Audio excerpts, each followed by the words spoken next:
pledge allegiance to the flag of the United States of America, and to the republic for which it stands, one nation, under God, indivisible, with liberty and justice for all.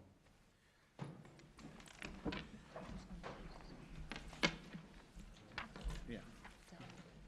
Exactly. All right, well, welcome. We missed everyone on March 3rd. We were here. We had a great meeting. It was really lonely. We were all bundled up from the snowstorm.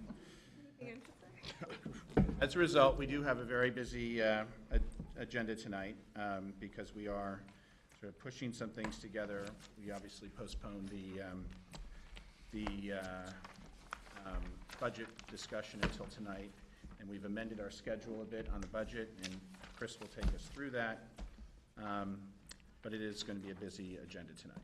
So speaking of the agenda, our first item is to accept the agenda, and I'm going to make one change, which is to move something up, which is buried in the back, because I think it warrants being part of a discussion that people can hear, and that is item 13.2, Elaine, moving it up, which is a discussion of our fire stopping project. And the only reason why we're moving it up is because it's expensive. It's a lot of money. I think it's $350,000, $400,000 in that neighborhood. So that warrants a more visible public discussion because of the size of the amount of money. So we're moving it up to, I think, 3.4. 3.4. Let's do 3.4. So can I have a motion to accept that change to our agenda? So moved. Second. All in favor? Aye. Aye. Is that okay with you? Oh, yeah, but I'm confused, because are we voting on the agenda or No, to just change? just to change the agenda. And Oh, then, yeah, that's yes. great. Okay. Yep. Aye. Yeah. So now, can I have a motion to accept our new agenda as it is? So moved. Second. All in favor? Aye. Aye. So I think we can move it over to you, Dr. Harrison, after that small procedural change. Sounds very good.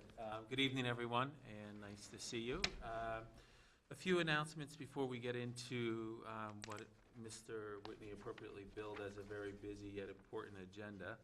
I certainly want to acknowledge our students that are involved in the high school musical. I had the great pleasure of attending the Sunday matinee show with my family, and we thoroughly enjoyed the performance, and would encourage everyone in the community, if you haven't seen the show yet, or if you've already seen it once, go see it a second time. There are two remaining shows this Friday and Saturday at 7:30, and tickets will be available at the door. I also want to recognize and congratulate one of our high school seniors, Ethan Tardio, for placing third in the cellular and molecular biology category at the Westchester Rockland Junior Science and Humanities Symposium. So congratulations to Ethan. He is actually traveling later this week with Ms. Parika up to Albany to compete in a regional competition. So best of luck, Ethan. It seems like we have a lot of great accomplishments to acknowledge from the classroom and transitioning into the sports arena.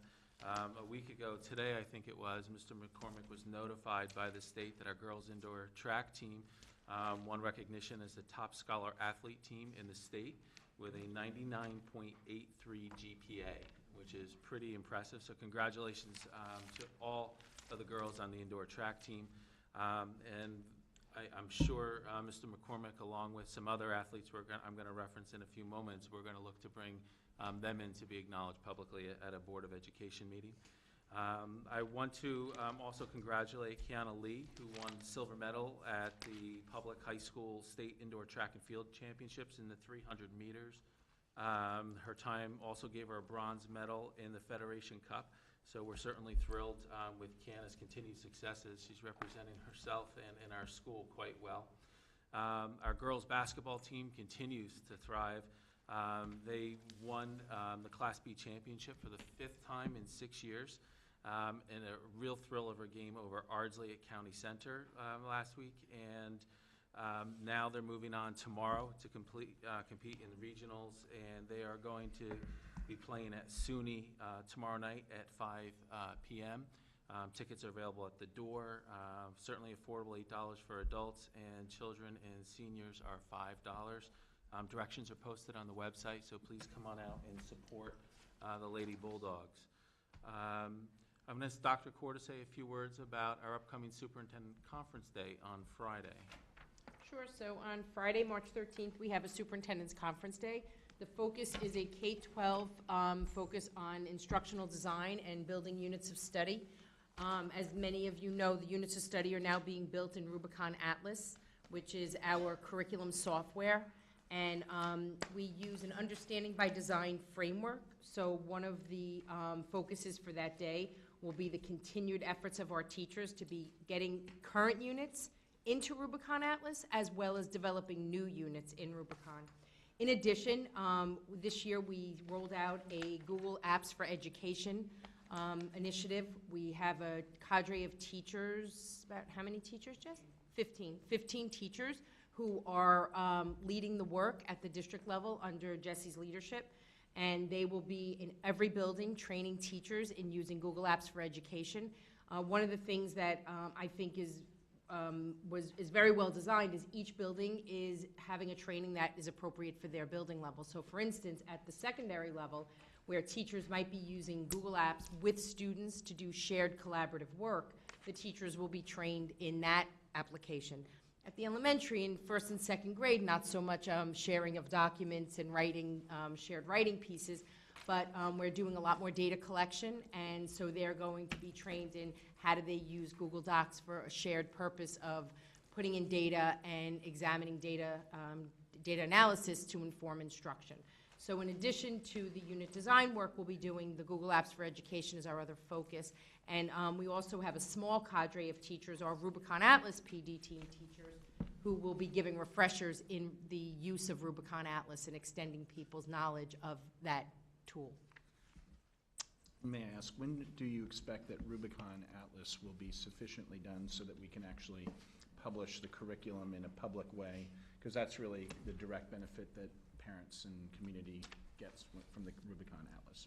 Okay, teachers, turn off the TV. So we've been slowly rolling out.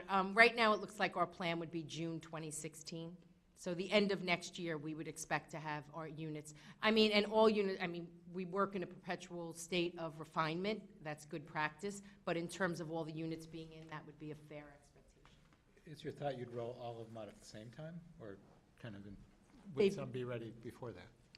Well, they've been building them out, but as far as making them more public, I think we'd want to work through the refinement stage. So I think by June 2016, we'd feel like parents would be able to go in and actually glean some good information that would inform their understanding.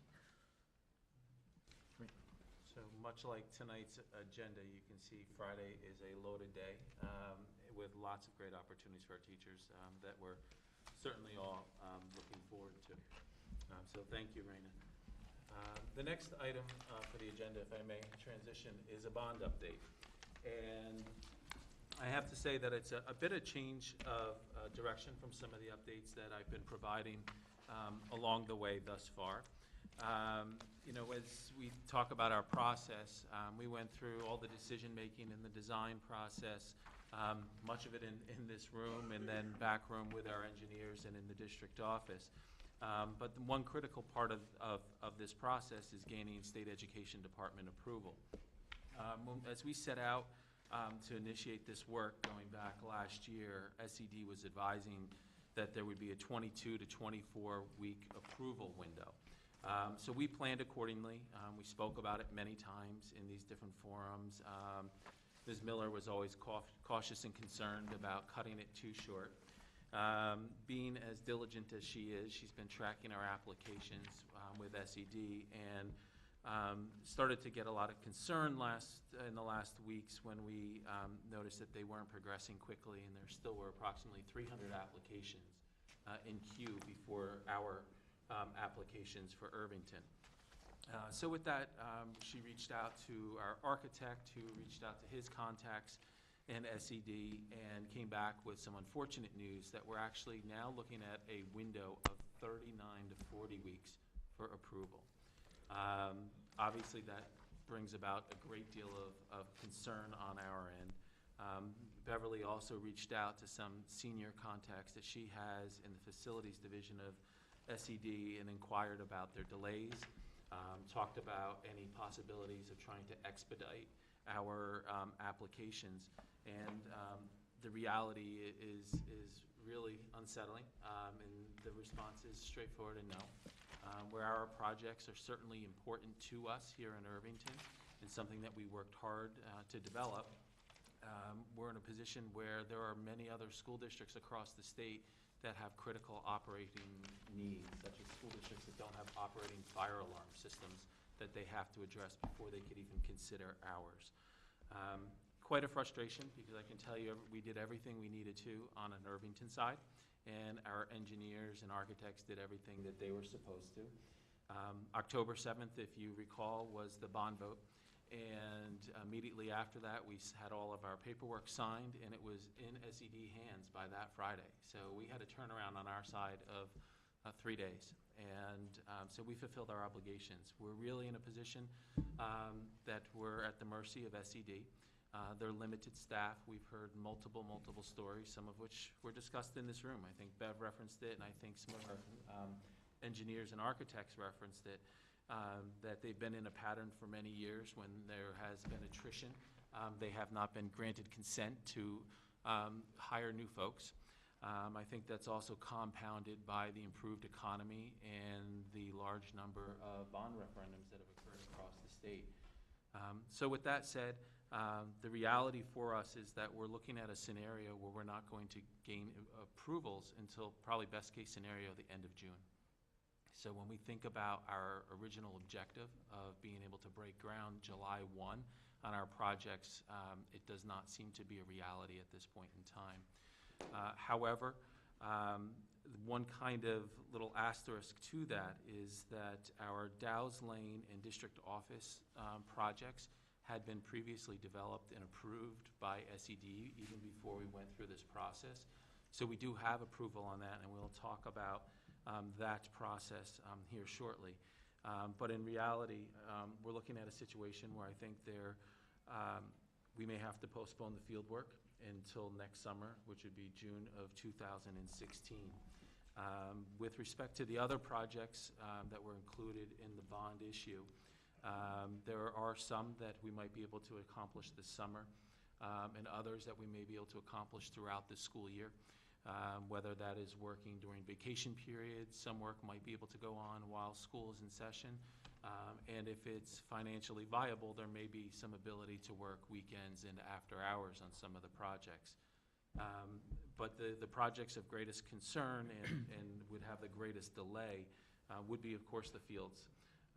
If we were to look at the possibility of trying to hedge a bet as to when SED would approve our applications, and let's say we follow that guideline right now of looking at the end of June, we could always gamble a little bit and go out to bid before that, understanding that bids are good for 60 days. And in doing so, find ourselves in a position that we might be able to award bids immediately after approval in the beginning of July, once they're reviewed and the like by our engineers and attorneys, and then begin to work in the end of July into August. But the real challenge when we look at those projects being the fields and the Dow's Lane Univent work, we're looking at work that could potentially be very, very disruptive. I couldn't envision having school in session and the magnitude of construction happening here on the campus, just from a space issue and thinking where would be having all this construction equipment, the construction employees, and then all the movement of equipment, and then most importantly thinking about student safety and ensuring that we're able to provide a safe environment for our students.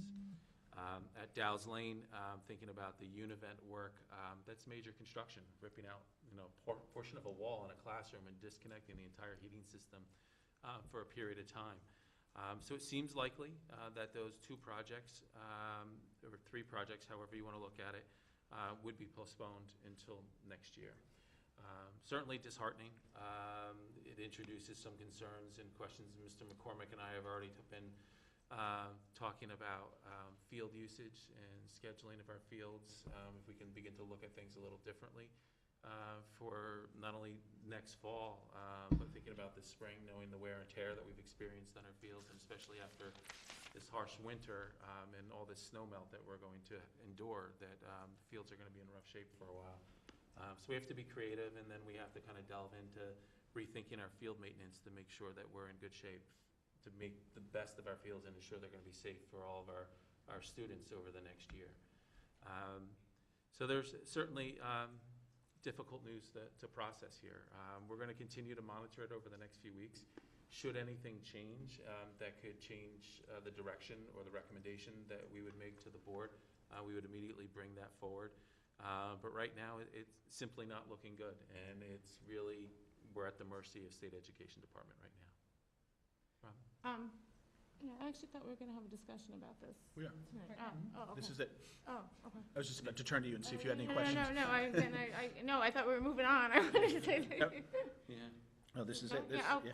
So, couple questions. Have you explored the possibility of initiating the construction? I know you said you don't think it's gonna be safe with the kids on, but one of the concerns, one thing is, at least if you get started, you might be able to move up how long it would take, and B, interest rates are clearly going up, and I'm concerned that if we have to postpone construction for a year, then the projected costs are gonna be significantly higher in a year than they will be if we can undertake construction beginning this summer. So for those reasons, I'm wondering if we have explored, or if there's a possibility of doing something as a result of that? Once we receive state approval, we could go out with the borrowing. And then we would be able to, so we could bond it right away, even if we don't initiate the break ground, essentially. State approval. So how long do you have to break ground from when you get bonding? State aid doesn't start until 18 months after construction. So we would be doing some projects, for example, the Dow's Lane, this summer, so you're starting. Bond the whole thing, Correct. and then we just wouldn't need to draw down the money until we break the ground. Right. So then we could protect ourselves against the interest rates rising. Just to be clear, we can't borrow, we're not allowed to issue a bond until the state approval takes place? Right, otherwise you will not get funding. Not get funding from whom? You wouldn't get state aid on it. Oh. Yeah. Oh, okay, at all? Yeah, right. Okay. And it also might impact your borrowing, because you are now borrowing on a project that's not approved. Right, cutting, balancing that against the possible interest rate. Although, I don't know, I'm a little skeptical about trying to time interest rates, but anyway. So we have, we have been working with our engineers and architects over the last week. They've mapped out some different scenarios for us to explore. With respect to the fields, there are two different options. The one is postponing the work until next year. And the other would be that scenario that I discussed a moment ago, that you contemplate, really kind of, following the timeline with SED and trying to get a solid approval date. And then from there, looking to kind of anticipate that we're going to gain that approval. And then you could go out to bid before that and have a 60-day window, but we can't approve the bids, you can't approve the bids until after we have SED approval. The challenge there is if there's a hiccup in SED and they slow down and they don't meet those deadlines and we exceed that 60-day window, it becomes problematic because the bids would expire and we'd have to re-advertise. Wouldn't the downside just be that we rebid? I mean, what's the downside to that? Well, there's a cost. Okay. There's quite a cost to doing this. Okay. And also, too, is none of the contractors would order any of the materials or commit their staff to a project and before it had board approval. So even if you approved it, for example, in best-case scenario, the first week in August, you're probably looking at a month in order to order the materials for the, artificial turf for the field. So that takes a while. How do you figure a month? I'm sorry, I lost you there. If we are assuming getting SED approval at the end of June, assuming that we already went out to bid, Right, we but open them you have up. not awarded it. But that could easily be an emergency meeting that you can call. No, in you 2 award the days. bid, but then the contractor has to then Okay. ramp up for the job. It's not as if they have all this stuff and they show up the next day. Right, but so- then you're talking August, beginning of August, Correct. right, And to start. But To that's still start not work, enough to time. break ground. No, it's not enough time. Oh, Right. okay, fine, I understand that. The Eastfield, that's the big one, right? And that one, there's no way we can do that start that while school's in session. You think it's the issue of the truck traffic? The that's projects are say- mated, John. We're taking the dirt from Taking, Mazzaro's for the We fill. had about a over at, $250,000 cost savings There by isn't- being able to repurpose soil from Mazzaro's field to use as a portion of the cap at Eastfield. how much? I think it was about $250,000. Quite a Isn't it sig- enough was to make it worth significant. waiting a year? Absolutely. And we spent a fair amount of money, and we invested in that opportunity by extensively testing Mazzaro's field this fall to be able to have that opportunity. Yeah. So we already have money invested into that resolution, and it's also tied to the DEC approval of our plan. Because if then we were to say, let's say we had a windfall and we wanted to spend $250,000 to import clean tested soil, we'd have to go back to DEC and have them go through our plans again to consider the modification. Okay, so we're not going to gain by doing that. So we're in a difficult position. So we're going to continue to monitor it. We have the different scenarios that we've worked out, and as we start to inch closer to these dates, and if SED still seems to be on these timelines, we'll start to have more public conversation about what this process would look like and how we would see these particular projects moving forward. I do want to say to the community, those watching at home, that as we're collecting some information, that we will send a communication out to the entire community in the not-too-distant future to make sure we keep everybody apprised of our progress. Just in terms of John's question, which got me thinking, it seems like the main issue, well, the two issues, one is the money, because $250,000 is significant, but then really the main issue is the DEC approval, sort of disconnecting the two projects. Because the advantage of doing Eastfield, as soon as we can, is that work probably can happen, occur when school is underway. It's not ideal because of the trucks, obviously. But because we're gonna be waiting for Eastfield to kind of come online, because it's a grass field, the sooner we can get that going and the sooner we get Eastfield back. Yeah, and unlike Mazzaros and Dow's Lane, et cetera, we don't have a field to use. It's in worse condition, we simply Right. don't have a field. Exactly, right. Also, keep in mind that if you do this project during school session, you're losing that field, the upper lot where students park and people park, because that's gonna be the staging area Yeah, and of it's gonna course, be right. torn up. Yeah, There was also a strong possibility that was going to happen regardless if we had a summer start, because it might go, a lot of these school projects end up having delays and they go into the school year. I just But I have think to you're tell talking you about partial all of the- delay as opposed to. Oh, I know, but I'm just saying it was Tell all the negatives. it was still a possibility, that's my Yeah. point. Yeah, we feel, we've really felt like we, had a brick fall on our heads last week as we've been working through this. Because, not only did we put a lot of time and energy into it, but we recognize, the commitment and the engagement from the community. So we're disappointed for everybody that we're not able to move forward. And we're disappointed for our student athletes that we're hoping to be able to enjoy the new facilities this year. And, when we think about all the other facility projects, improving heat controls, making more comfortable learning spaces for our students, the associated energy savings with those projects, those are all things that are disappointing. But we just try to keep telling ourselves it's beyond our control at this point in time. But the one thing that we do will anticipate having underway is the work with respect to building out new offices for Dow's Lane administration and the district administration in the Dow's Lane school building. Going back to March 4th, we had the bid opening for that. We had 6 bids that ranged from the neighborhood of $348,000 to approximately $525,000. Land has reviewed all the bids, and tonight we're looking to recommend that the board award the bid to the lowest responsible bidder, which was at that figure of $348,649,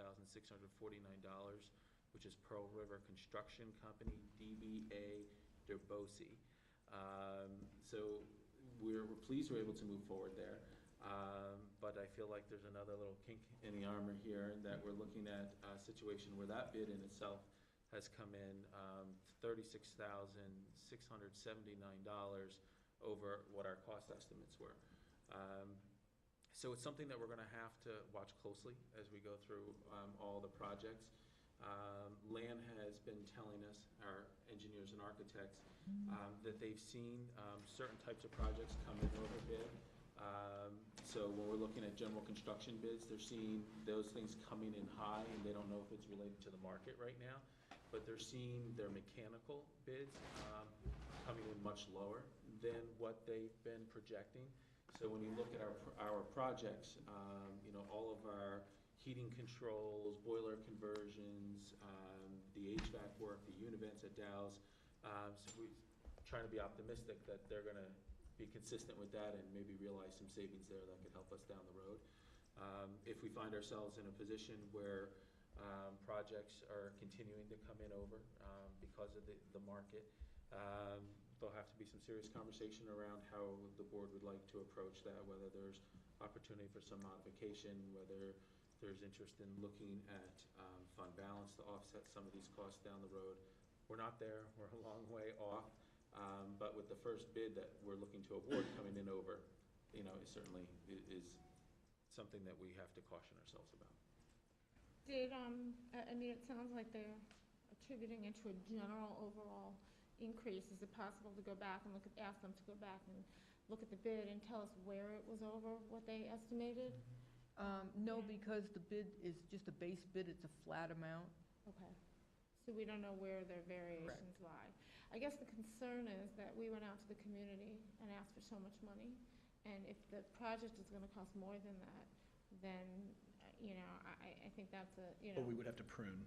Well, but like Chris said, we might, I think that's a discussion as to, I think we're not there yet, but, I don't know if we can even, I don't know if we have a right to even say we wanna take it out of fund balance. If we committed to the community to do this. I don't know what happens, actually. I think we gotta talk to the lawyer about that.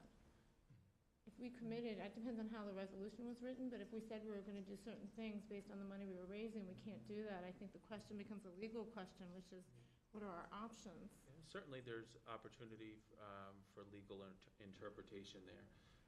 I think our referendum specifically spelled out the field and project work as it was a necessity associated with DEC, and the linkage of the two projects, we referenced those works. I think the other aspects of the work, the language was more general in nature, that talked about, we didn't name project by project, we talked about energy savings, improving facilities, And we heating, didn't cooling. provide a budget per project, so it's really, Right. it's really a pot of money based upon the projects that we Right, I approved. just, having lived through, not the old bond, $60 million bond, but when we had to spend a significant amount of money to have our attorneys go back and do a reconciliation and finally find out, because in that case, this was long before me, there was things promised that didn't deliver, so I just feel like Well, it's that's better not what's to- happening here. I mean, No, there's a I'm just asking the question. I just want to be sure we're on top of it and that moving We're- forward, we're very clear about, Yeah, we're all over it, and like we said, I think the first step of that is having this open conversation right now when we see the first bid being over what our estimates were.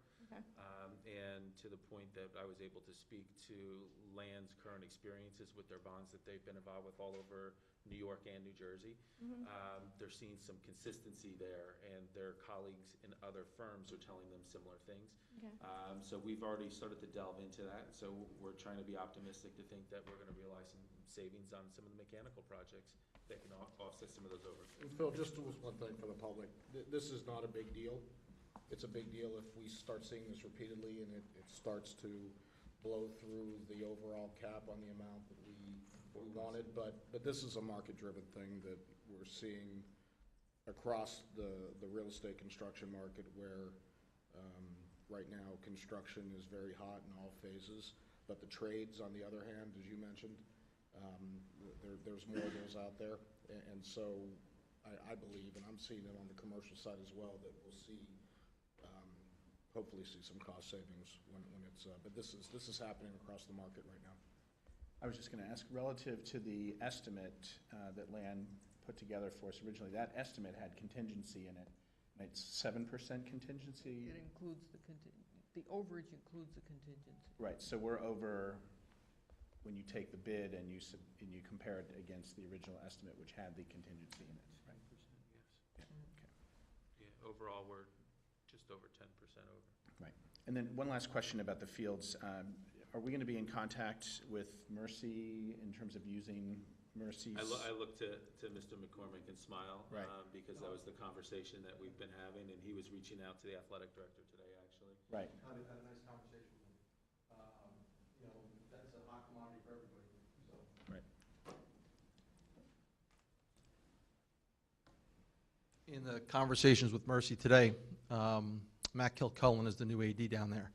Very receptive to looking to work with us. One of the things that we have to look at is looking at odd hours to use it, because he's using it at the hours that we'd want to use it.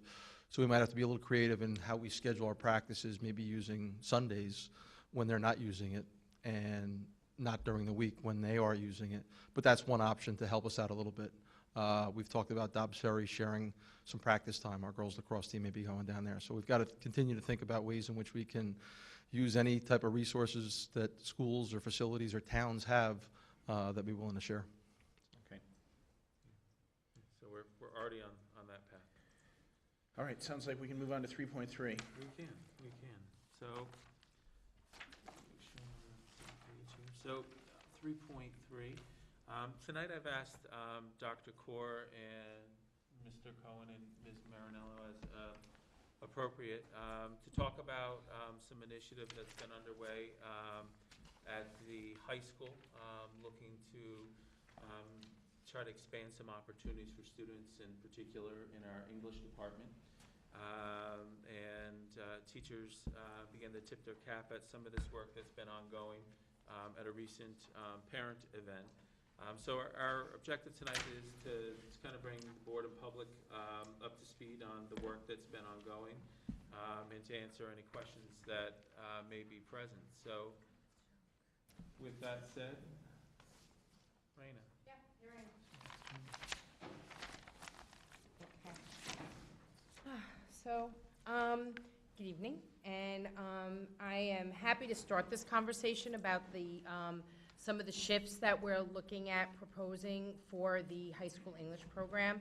I guess I would start with mea culpa, and really just how sorry I am that this unfolded the way that it did, and that this information hadn't come to the board prior to tonight. So I think in an effort, and actually with excitement about some of the shifts and the ideas and the changes that we really have been working so hard with the English department, I think we sort of lost track of our process. So tonight, I hope that what we can do is share some information, answer your questions, and clarify any concerns, and then decide what really is an appropriate next step for the English department at the high school. What you have is, and there are some in the back as well for anybody who would want, what you have is just a graphic that we developed in an effort to try and clarify some of the questions, as well as a course description on the back of this, which is focused on the presentational speaking. If you look at the graphic, what you're seeing is scenarios, possible scenarios. So for some students, I just wanted to start by saying there are some students who could continue in the same exact path that they planned on. So I'm a 10th grader. I planned on taking AP Lang in 11th grade, and I planned on taking AP Lang in 12th grade and call it a day. None of those options are going away as part of this proposal. But one of the things that we have recognized is the need to develop more engaging electives. When you look at high schools similar to ours around in our region, if you look at their course catalog, most often you find a selection of courses that on a variety of topics and of what that would be of high interest to students, while still building and maintaining the level of English instruction that you would want to have. So in an effort to provide a program like that, what you're seeing here is a building of options.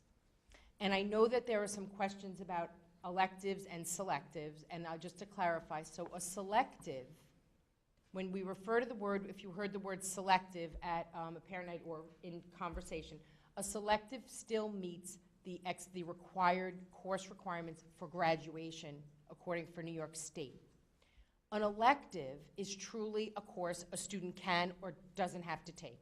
So elective, I think, is the more familiar word. I think selective is a little bit of is different language. And Dave and Deb can certainly speak more to that. So what you're seeing in this graphic is you're seeing that what we're building in are two key components. One is we have always offered through SUPA a presentational public speaking course. SUPA has traditionally had some limitations in numbers and also has attracted most students who are looking to receive SUPA credit. But I think one of the recognitions, certainly with Dave and Deb as well as the entire English department, is that presentational and public speaking is really a critical skill that we should be graduating all of our students with. So I think in our overzealousness maybe, we really believe that it should be something that should be a requirement for a graduating senior out of the Irvington School District. When we say that, what that would mean is if I'm a student who takes the more traditional path of, let's say, AP Lang and AP Lit, there would be some of the skills built into those courses around presentational speaking so that students would still have that opportunity, because we really believe that students should be going off to college and to career with some experience and some skill in that area. So that was the thinking behind making it a requirement, and we can debate the requirement or not, but I just wanted to give you some of that thinking. And you can see from this description on the back, it gives you some detail. But in addition to that, we wanted to also provide opportunities for students to opt in to a variety of different classes. So in the graphic on the left, what you would see for an 11th grader, what they could opt into. And again, we didn't play out all the scenarios in this graphic. I think we were just trying to show you that students can take multiple paths, that there's not just one way. So one option would be to take a half year of public speaking, and then a half year of a selective literary study class. Journalism is another option, and creative writing. All of those would count for high school credit, a required high school credit. But then you also would have the electives as options for students. So we have many students who opt into electives in science and in our social sciences, but we have not traditionally offered a lot of English electives or selectives. So we're looking to expand those opportunities for students. On the for 12th grade, you're seeing a similar model. So again, I'm a student and I can still engage in an AP course, I can still engage in a SUPA course, or I can opt into some of the electives and selectives. So I'm going to stop there for a minute because I'm sure you have questions, and maybe we can clarify either through me or Dave and Deb. I'll start. So just to clarify then, I know New York State regulations, 4 years of English are required to graduate. So I guess what happened, the whole issue of the graduation, as you know, is that some of us have 10th graders and we were at this meeting and it was very clearly stated, as well as I know that seniors have been told that there's now a requirement. Rising seniors have been told that they have to have a presentation course in order to graduate. And that brought up the question of, let's define requirements based on, well, that was also what was said to the 10th grade parents, that it's a high school requirement, and I've heard it from a few seniors that said, oh yeah, they told us it was a requirement, but we already took it or whatever. So anyway, can we just clarify where we are in terms of that word requirement? So you kind of... Sure. So the expectation for rising seniors was that it is not a requirement, actually. Okay. So we definitely saw this as a phase-in option. And again, you know, we're sitting here tonight having the conversation. I would say that, do we believe that it would be an important piece and that we should consider it as a requirement for students graduating from Irvington High School, having that experience? Yes. Does it have to be a requirement? No. I mean, I think we certainly want to expand the offering of the course. We think that we do have students who would be interested, but it doesn't have to be, and it would be an Irvington graduation requirement versus a New York State. Okay, when you're talking about, so to be clear, you're not talking about adding an additional course, half year or whatever, that students would be required to take for graduation, right? You're not, on top of the 1 year of the requirement of 4 years of ELA. Well, this would satisfy that. It's satisfy half okay. of the 4th year. Right. Okay. Yes. But right now, there isn't any such requirement, and you're not putting it in per se. The presentational speaking course is not a requirement right now. Okay, that's right. Yes. Got it. And whether it will be in the future. Exactly. And process-wise, that's something the board should be Yes. be apprised of within the process rather than at the end of the process, because it's a Absolutely. graduation requirement. Okay. I'm generally confused about this, but if you have more specific questions, No, but, just 'cause I want to try to. one specific question about that. So if you're discussing Do you want to just do phasing- your, because you had your question, right? Do you want to do your question or? Oh, Yeah. I just wanted to follow up on that. That's fine. I thought It's a follow-up we to just- his question? it's a follow-up. Well, I thought we were going away from this graduation requirement. It's kind of a follow-up on that. Okay. But I could wait. Go ahead. No big deal. Just to be clear, currently we offer the public speaking class. So my understanding is an additional presentation speaking class is being offered at a different level, not at an accelerated level that the super class is? I think what we're trying to, it's not an accelerated versus not accelerated. It's for super credit. So what we believe is that we have a fair number of students who don't necessarily want super credit, but would benefit from the course. So I'm reluctant to say that it's leveled and that super's higher level. Kids who opt into super courses opt in for a different set of reasons, but I don't think that we're looking to not offer a course that's rigorous and complex and engaging for students. So I think we'd like to stay away, but Dave, let me. So you're trying to target a different audience? Well, I think we want to target our entire audience. You know, right now, for students who don't take AP English classes or the super classes, we offer very generic labeled English 11 and English 12.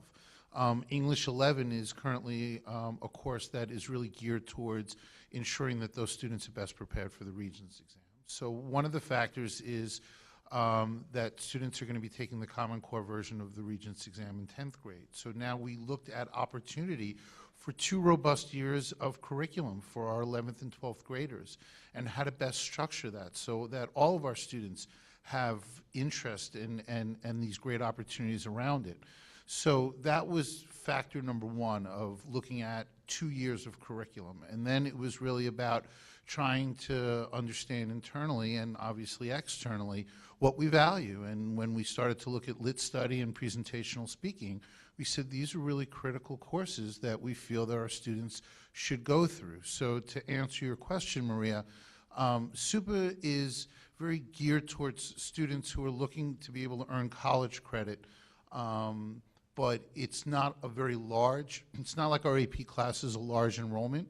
So to then offer a non-SUPA version of public speaking / presentational speaking, we felt would be really important and a way to really start to round out the curriculum. So how would the curriculum differ? That's what I mean, I hear what you're saying, but how, if they're both presentation classes, how would you see the curriculum differing between the 2 classes? Well, I mean, we do that in other ways. So right now in the high school, we have a super forensics course, but we also offer a non-super version of forensics. So, I mean, it would take curriculum development of the teachers to really start looking at that. And, you know, there could be slightly different levels of rigor and potentially some different assignments and opportunities within that, but obviously there would be certain overlap as well. Excuse me, you know what? You guys kind of went into some jargon that for those of Oh. us who don't have kids in the high school, we have no idea what you're talking about. Okay. And that is SUPA. Oh, I apologize. So And SUPA stands for Syracuse University Project Advance. Right, So, sometimes you guys Yes. use jargon, I'm like, oh, yes, yeah. no, and I apologize, Phil. Right? So, Understanding by design, sure. I'm an SUPA old are guy. essentially the courses that we align with Syracuse University, and students have the opportunity to pay for college credits through Syracuse University while they're taking the courses here at Irvington High School. And clarify one more small little point. The super class is more of a public speaking class, and this class is more of a presentation class? Am I Yes. correct? Correct. Okay. Can I make one suggestion and see if the board agrees? And I'm not, you can ask your question, but it seems to me that this is a rather bigger issue. We didn't advertise this correctly because I didn't even fully understand the depth of the situation here. I understood that we inadvertently kind of sold it to a group of parents who were at a particular night, and then we kind of have to backtrack and recommit with the board, realign with the board. But for me as a board president or board member, I'm kind of confused here, and because I don't know what SUPA is, and now I feel stupid that I don't know what that is. But I feel like in order to understand where you want to go, I need to understand where we're leaving from, and that hasn't been done. And I have some nods in the audience of people who also don't have children in the upper grades. So I think what I would suggest is that maybe go back and kind of do a little bit more work to educate those of us who don't know, and so that it's clearer to us about what you're recommending in terms of where we are today and where you want to go. Well, but that's a good idea, but the problem is I think they're already going there, and I think we ought to know that. The kids are opting in for these classes as we speak. This So- year, Yeah, right now. so I think, and that's part of the Scheduling is discussion. going on. It's actually part of the discussion that we want to have, I think, is. But that's, yeah, I didn't know that. Yeah, I mean, I think it's fine if they want to get background in another meeting, but in terms of the fact that it's rolling and it's happening. I and, thought we were talking about this for next year. No, No, that's yeah, part of the yeah. problem. It is for next year, but the kids are Scheduling. scheduling now. Or do they do it right Yeah. now? Yeah, so that's part of the problem. Dave, do you want to talk about the scheduling timeline? Sure. So, I mean, our scheduling timeline is essentially starting. We're currently meeting this week, starting this week with our current 9th graders, rising 10th graders. So the discussion that we're having right now around the English curriculum isn't going to impact those students, but starting late next week, we are going to be starting to meet with our 10th graders and rising juniors. So as they're meeting with their guidance counselors, to talk about their course selections for next year, certainly there is impact around the courses that they're going to take.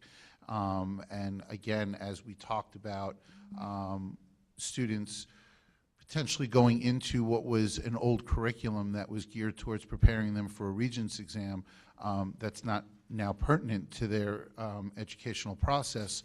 The need to figure out the best way to serve those students, I think, becomes really important. So certainly that was one of the main focal points here. And, you know, again, I certainly want to recognize my part and also make sure that these conversations were had in this forum and this format. But, you know, I think it's really about creating opportunity for our students and being able to make sure that we can decipher between what is a potential requirement versus what isn't, and also where there's an opportunity to make sure that we're providing rich curriculum to our students as well. Can I just want to, I'm trying to yeah, and that's good. I don't want to jump on, I'm trying to clarify what's changing now for next year. I get that you're no longer doing the Regents, the English Regents in 11th grade, you're doing it in 10th grade. And so that has some implications for the core course in 11th grade, I guess, right? Sure. And you're trying to work that out. But what else is changing? Is there a public speaking or presentational skills course being offered? So let me try to 11th break graders? down, and I think. Just break down Sure. what specifically is going on. And Raina, you know, I think what's important, and Raina talked about it before, is to talk about kind of what's the same, and I think that's an important starting point. So we have students right now currently in the high school, we're running 4 sections of AP English language. So that's primarily a junior-based course right now, and we're still offering that next year. So a lot of the same students that normally would have signed up for that will be signing up for that next year, and that won't change their process. And then it's not uncommon for us to see a core of our students that go through 11th grade of an AP English class to take another AP English class in their 12th grade. Again, there's no difference here. So for those students that would normally find that pathway, they will be able to find a very similar pathway. They may be able to take those in reverse order, but they can go through the same courses, and that's a student-based decision. We also have a core of students that go through a junior year of the Syracuse class, the super presentational speaking, followed by an American Lit class. We're still going to be offering presentational speaking, the super version, and we're going to be offering an American Lit class. Is that a super course, the American Lit? American Lit was never a super class, so it's not a super class, and obviously then certainly wouldn't continue to be one. And then we also offer a super class, critical reading and intensive writing, that's exclusive for seniors, and that's still going to be something that we offer. For students that have typically gone through that pathway will still exist, so that's not different for them. So what we're now really talking about is either students that have opted into that pathway that maybe would opt for a different pathway should we offer different types of courses, and courses that maybe they would find more of interest for their, based on their skill set and their desires, as well as students then that have traditionally gone through what is our English 11 and English 12 program. And for those students, I think that's where we see some of the greatest opportunity to have more specific curriculum that could be geared towards their interests. They would have choice rather than just go through a very straightforward year of curriculum that's kind of dictated to them, and they would have some ability to figure out how to mix and match through their interest factors. So that was the motivation and the philosophy behind the curriculum and the changes that we're talking about, and specifically why many are developed as half-year classes, so it creates more opportunity for choice along the way for our 11th and 12th graders. Is that maybe, and I'm just wondering if we need to clarify that last piece that Dave said, because I don't think I said it. One of the shifts is this options of these half-year courses. So it used to be, if I'm a student, I'm in 12R. I'm in that 12 regular class all year, or 11R. I'm in that class. So in an effort to engage kids at a higher level and to create really more rigorous options for kids, this idea of working and selecting into half-year courses, I think that's a structural change that you're seeing in this graphic, is that I can opt in and out of different More things. options. More There are options. some, but there are more. Exactly. You're not phasing out the sort of, what you said is 11R, 12R, that's still going to exist? No, that is now being replaced by opting into these courses. Yeah. They don't have And to it's tell being them. replaced because the Common Core regions for English is beginning in 10th grade as opposed to 11th grade. Is that kind of the genesis of it? One of the reasons. I don't want to certainly make it sound like that's the only reason. 12th grade, but a little bit more of 11th grade. So when we give the regents in 10th grade, it makes the English 11 curriculum a little bit obsolete, which was a curriculum that also helped prepare students for the regents exam. So if they've already successfully completed it, then we have an opportunity to utilize that time in a more robust fashion. So certainly that is one of the reasons, but we also feel that choice factor and that ability to start to gear curriculum towards student interest can also raise rigor and raise performance and ultimately help better prepare students for their post-secondary careers. So one of the courses you're adding, being that I was in the meeting, I have a little more knowledge than you, was a half-year literary study. And one of the things that was frustrating for the parents was apparently there was no course description that was available yet. And the person presenting, the English teacher couldn't, she said a description wasn't available, and they were hoping it would be available sometime in March, maybe beginning, they're having some meeting, but they weren't sure. So as a parent, we came away thinking, okay, how do you get a kid to sign up for a class when there's no description there? So that's a question I have. Yes. And it's a fair point, and obviously one that we recognize. So we've been working with our English teachers. There was a series of proposals, and based on that, we figured out what we feel makes sense for next year. We're going to make sure that students have those course descriptions in advance before they meet with their guidance counselors to be able to review with parents. Packet will be going home explaining a couple of different options that students will have, whether it's around a presentational speaking course description as is presented here, American Study, as well as 2 other courses that we're looking to identify and share so that students won't just be signing up for a generic literary study and then finding out what it is at a later time. So the I mean, that was another question, is, so the communication to the parents, because if the kids are meeting with the guidance counselors, how is the communication to the parents factoring into that? So we are, what is our practice this year is that we're sending home a packet to the home approximately 4 or 5 days in advance, but at least prior to that time, so that students have an opportunity to go through the courses and the choices that they have with their parents. In some cases, it's very similar to the choices that they've had in the past and what our coursework is, and follows suit with the bulk of the conversations that took place during 10th grade parent night.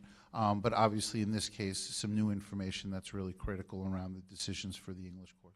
And how is that communicated to the parents? What if the kid doesn't bring the package home? I mean, how does the parent Well, know? the packet's being sent home. It's not being handed to the students. Yeah, Mailed. it'll be I mean, emailed. Mailed home, I'm sorry, yes. Yeah, mailed home. Emailed or mailed? Email? Mailed. And emailed as well, I assume.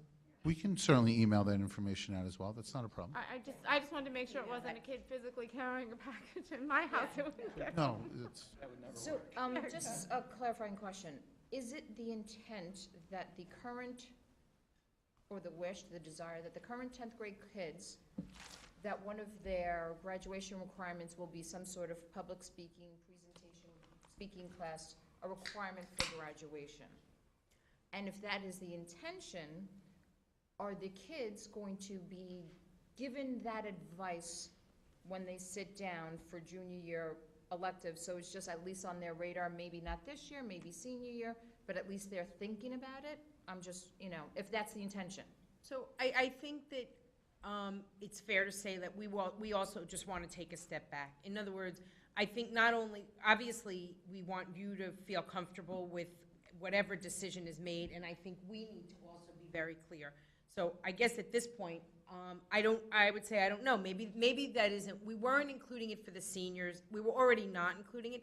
So maybe the step back right now would be to say is, maybe we shouldn't go to that point yet. It feels a little bit rushed. I think, we are asking you for something that feels a little bit up against the wall. I hear you loud and clear. So maybe that should be a step right now that we're saying maybe we step back from that and have further discussion about that moving forward. And that would be an implementation for a year from now versus, for next year. I mean, it's my personal opinion as a board member, if we're going to vote about changes to graduation, it might make sense. You guys said phase-in, which I think makes a lot of sense, but sometimes it's just easier if you start with a 9th grade, if you phase things in. It's just, again, I don't even know what we're talking about, but it's just easier if they know from the get-go as they kind of look out at the landscape of their 4-year high school career. So we would still offer it, and we would still, encourage students to take it. I think we ultimately believe it's an important piece, but I think that requirement piece, maybe we've gotten out ahead of ourselves, and Robin, I think that's a great idea to start it with the incoming class. Anything else on this subject? Oh, I'm just mindful of our time because we have so much more to go, but yes. It's actually about another course. It's not about this, but it's something that also came up, and I've had a few parents ask me. But it's just a general question. It's not, but generally, I mean, I know some, like you're looking at English now, and I know basically if you look at every discipline, there are holes in some places. Like in some cases, you might offer APs and not honors, or in some courses, you might offer more sections, like, multiple sections of one, not the other. Is there a process for going through each of the 4 core disciplines and kind of taking a step as a kind of fairly new administrative team? Like, it looks to me like you spend a lot of time on English, which is great. What is the process for like history or for science 5 and language? I mean, in terms of taking a step back and kind of looking at what you did, like this process for English. Have you thought about doing that for the other? well, I mean, I think it is something that we do. I mean, we take a lot of time to work with all members of the department and the guidance counselors together to really look through our curriculum and to figure out whether it's best serving the needs of our students and if there's a need for us to explore it further and see if we have enough offerings to meet the goals. So let me just clarify that. Let me just build on what Dave is saying. 2 things. One, I would like to share, and maybe some of you are aware of it, I'm not sure, but one of the changes this year at the high school has been the department-wide meeting with the guidance counselors to ensure that the guidance counselors all know and have a clear understanding of all the course offerings at the high school. So Dave and Deb and the department members, the teachers, and the guidance counselors all met. They reviewed all the courses so that everyone feels prepared to sit with students and parents to determine what courses are appropriate. So I guess I just wanted to share that because I think that's like been a nice new addition for this year. In terms of other areas, though, I think, Robin, in terms of where I sit, my thinking is it looks like New York is going to adopt the next-gen standards. So I think we want to do it in a systematic, organized way. So as we're now going to start to go through science, that's definitely an area where we'll start to do the same thing. Social studies would be on the list, but I think we need to do it in a systematic way. And mathematics is another area. I know Dave and Deb met today with the math department to start to talk about what does the math department look like, what do our supports look like, what are our structures. So I think we're doing it. David Sotile, Allison, and I had a conversation the other day about 8th grade and algebra. So I think there are certain areas that we're continuing to work pretty steadily in, and other areas that are on the list that are coming. So having said that, it seems that what we would ask as a board, obviously, is that we need to be a part of that process, because this process of, trying to rethink the ELA curriculum and get it out there as quickly as possible, obviously, it's left us in an awkward position. So as you're contemplating these other things, we have to be more apprised at an earlier point. Yeah. Live and learn. Thank you. Okay. And even, I mean, it also sounds like they've done a lot of work in terms of future, like stuff that you're gonna be offering somewhere down the pike. I know in the meeting they talked about, great, like that you're hoping to have the course catalog mirror that of a college course catalog, and some specific courses were mentioned, but that kind of conversation, to what Phil said, I think any board would like to be on top of that information. It's great information, it's great work you're doing, so. And we fully acknowledge that, and I think, Raina pretty well wrapped it up in the beginning by saying that, just in our zeal to enhance program and expand opportunities for our students, we got moving ahead of ourselves, and we find ourselves where we are, and certainly lessons learned. But the motivation here that you see coming from the administration is to enhance experiences for our kids, to create a program for them that is going to make our experience in Irvington second to none, and we're on that path. And we certainly appreciate your understanding with this. But I think moving forward, we fully acknowledge the dialogue and process that we're going to engage in. So. Yep. Shall we move to 3.4, fire stopping? Yeah. But maybe we can get through that one relatively quickly, since it's kind of straightforward, but we do need an explanation from Ms. Miller on this one, I think. Okay, well, as you're all aware, we've already gone through phase 1 of the fire stopping project. While the contractors were involved in that, they were... Define what fire stopping Yes, please, project yeah. is. So, Okay. the fire stopping project, when we think of fire stopping, it's thinking of any, well, beyond the obvious, but when you think of any penetrations in our walls and our ceilings, so if you have a pipe, that steam pipe that runs through walls or through a ceiling where it meets one wall, it needs to be sealed. We learned that as a part of the prior construction, the $60 million bond, that there were many, many deficiencies, and this was addressed through some litigation, and we've been going through, over the last 2 years, process to be able to close these areas up. So the idea really here is that if you were to have a fire in one area, there would not be spaced wall ceilings for the flames to penetrate and expand to another area of the building. So we've been going through process to seal these up, and now we're up to what we're anticipating to be the final phase. Correct. Right. And there were many of them that were not identified during the first phase because they were not visible until some of the walls and the ducts were opened. So I think we've already discussed all of that previously. So now that we have the litigation settled, we would like to move forward with completing the fire stopping projects. I'm sure our insurance company would be thrilled to have it completed. We already have the plans drawn up from our architect so that we've already identified the locations of all of the infiltrations that need sealing. And we had an original estimate of approximately 400,000, which matches our settlement. So I'm not looking for the board to make a formal resolution tonight. I'm just seeing if there's any discussion before I put it out to bid, because the board would have to ultimately award the contract.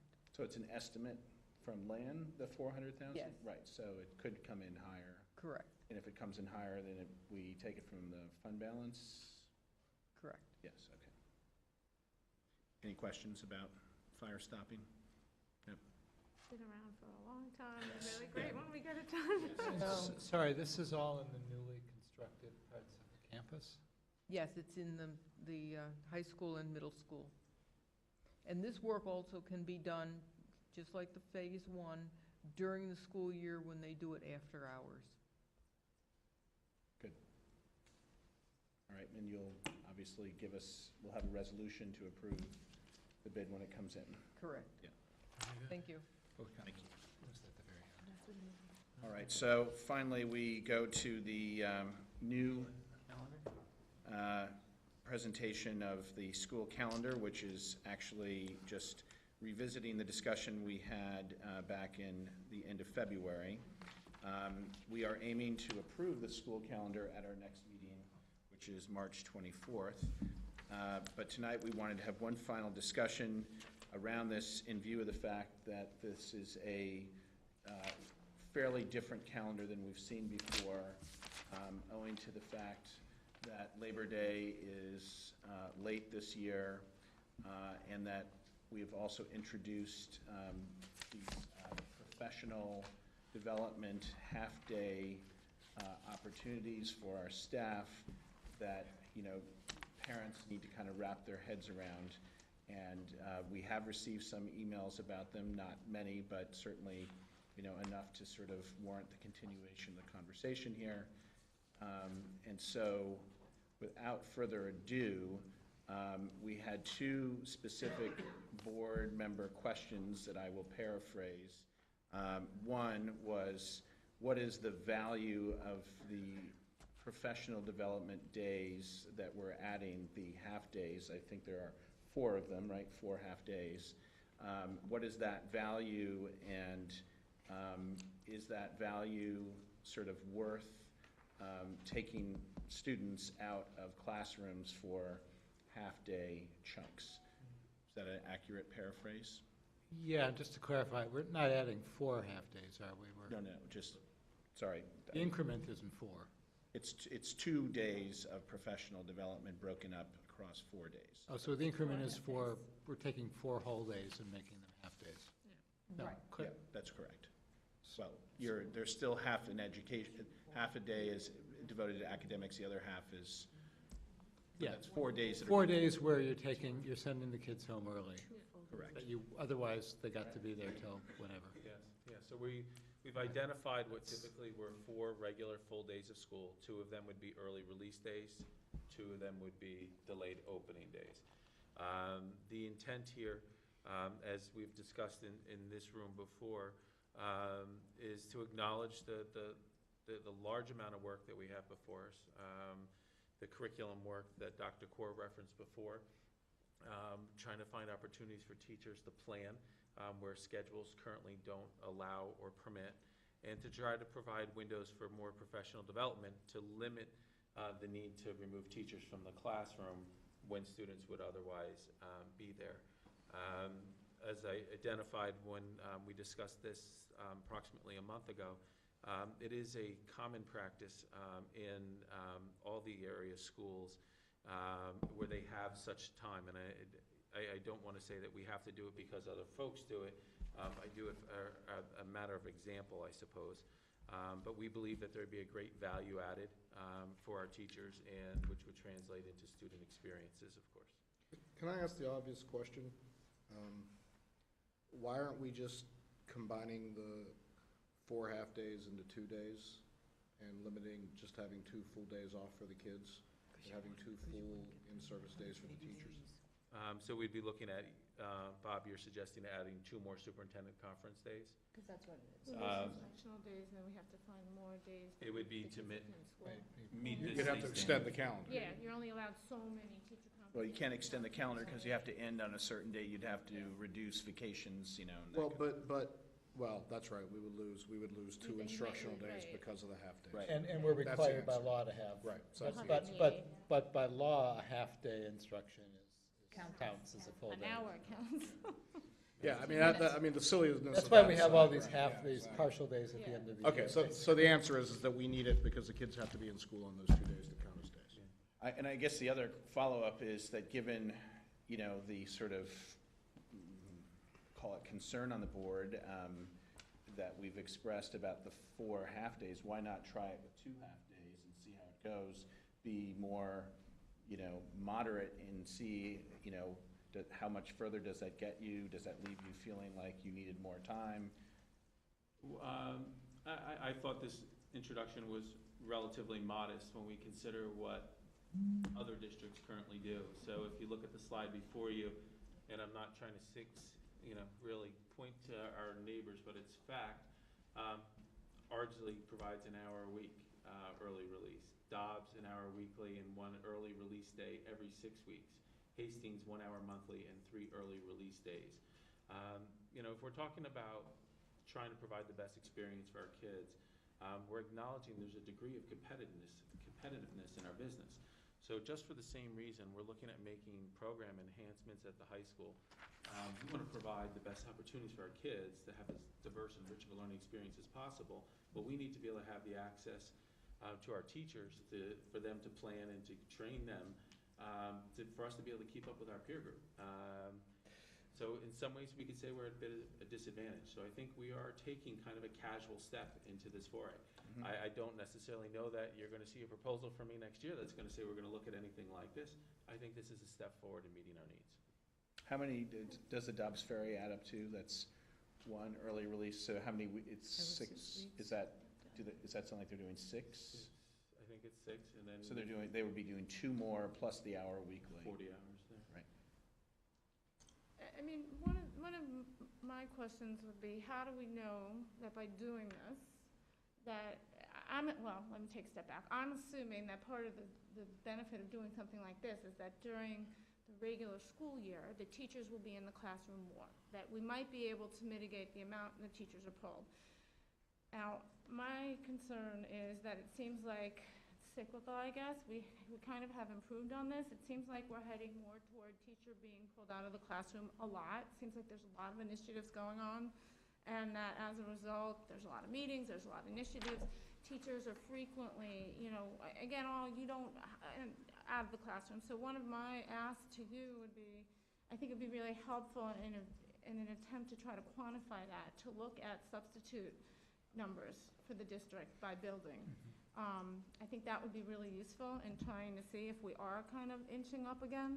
And then I think that's one. And then 2 is, I guess, to answer the question, is do you view this as something that would mitigate the amount of times that teachers are out of the classroom during the year, or is this in addition to what's already occurring? Yeah, I think it should mitigate some of it for sure. I think there are some pieces, let me give you an example of like foundations. So foundations, part of that practice is when the person from foundations comes in, they go in, they're working in classrooms with the teachers, but then the teacher comes out to talk about the lesson that they did. So that sort of professional learning still requires some of it. But they're also only out maybe for a half an hour. In other words, they're not out for a whole day for something like that. Certainly, it would be, all 4 of those days would be used to do our unit development work.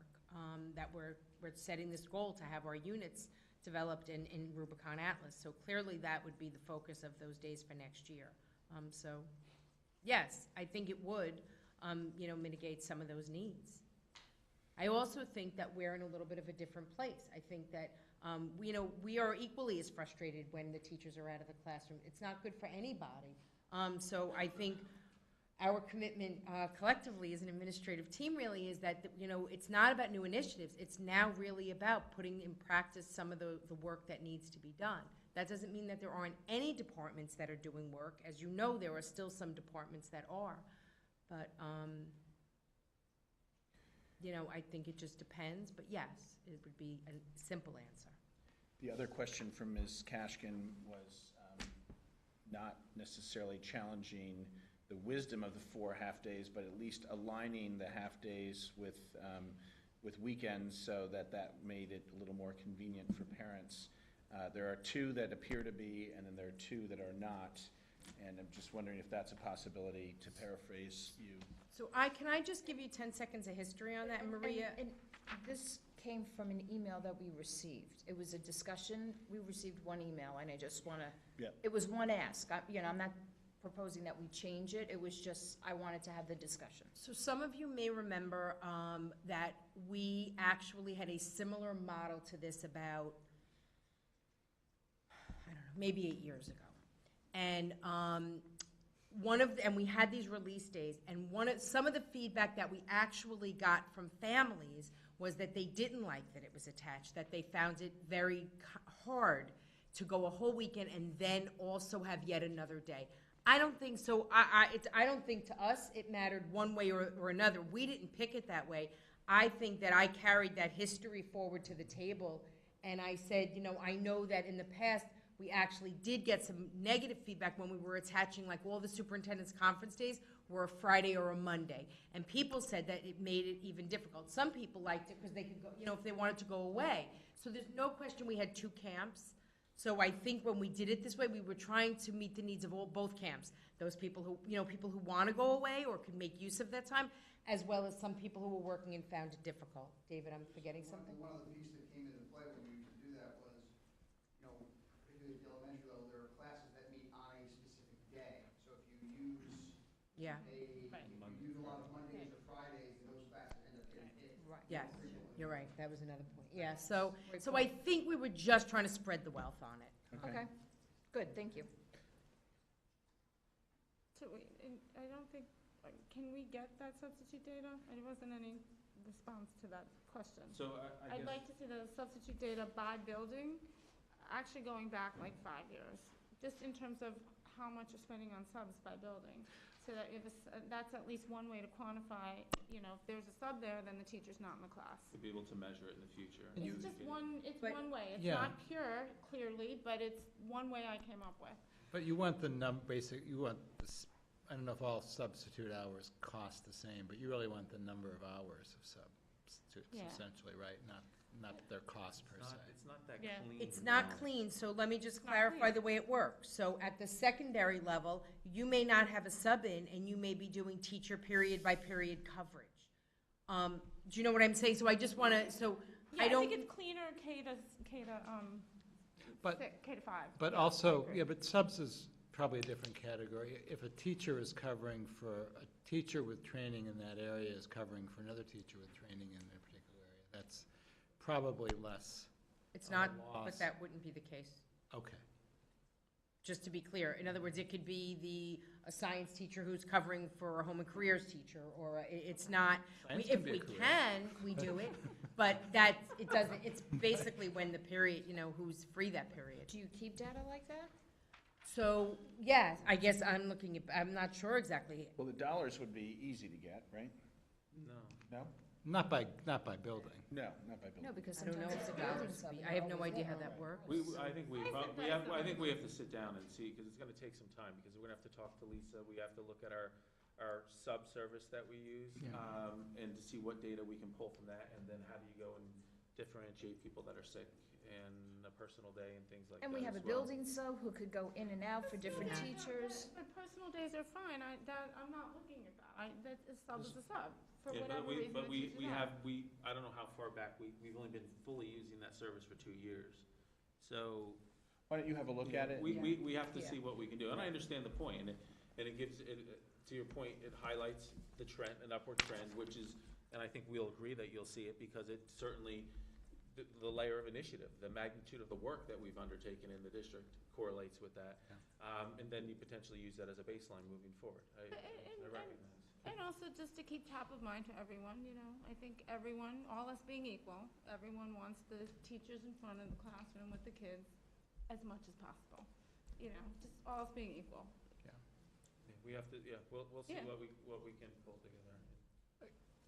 I guess this, to me, this goes, just my personal opinion, this goes, the substitute data might help, right? But this goes to, I think, the board, or this particular board member being confident that the time is, the resources and time that we're putting to things like professional development is time well spent. And I don't feel like I at least have got a good enough sense of what's going on with that time. To have that, I don't think I've gotten to the point of confidence about that yet. And having the substitute, if we could reduce the amount of substitute teaching, that would be an obvious benefit. But the other obvious benefit would be if we could really feel like the professional development is really giving us stuff we really want.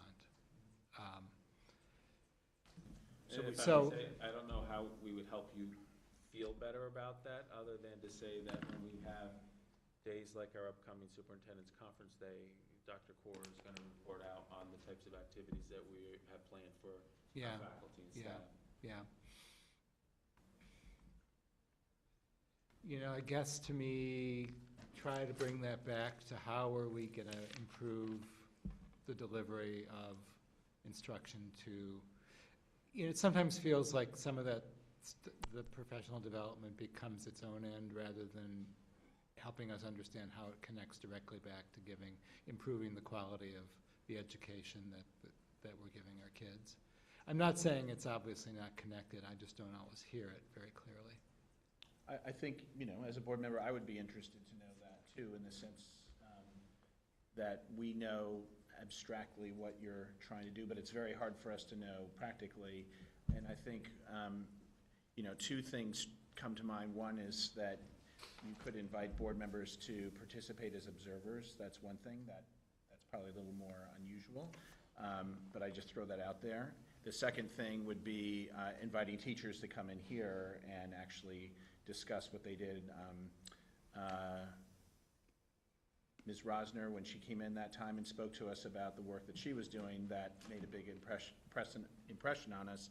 So I think perhaps you could find some teachers who are adept at speaking about professional development, how it's affected them, and that would be helpful to provide some color to the board. I mean, it probably doesn't answer your question completely, but. No, it's an interesting idea. Right, I remember, and I suggested. I'm not saying, yeah, Right. yeah.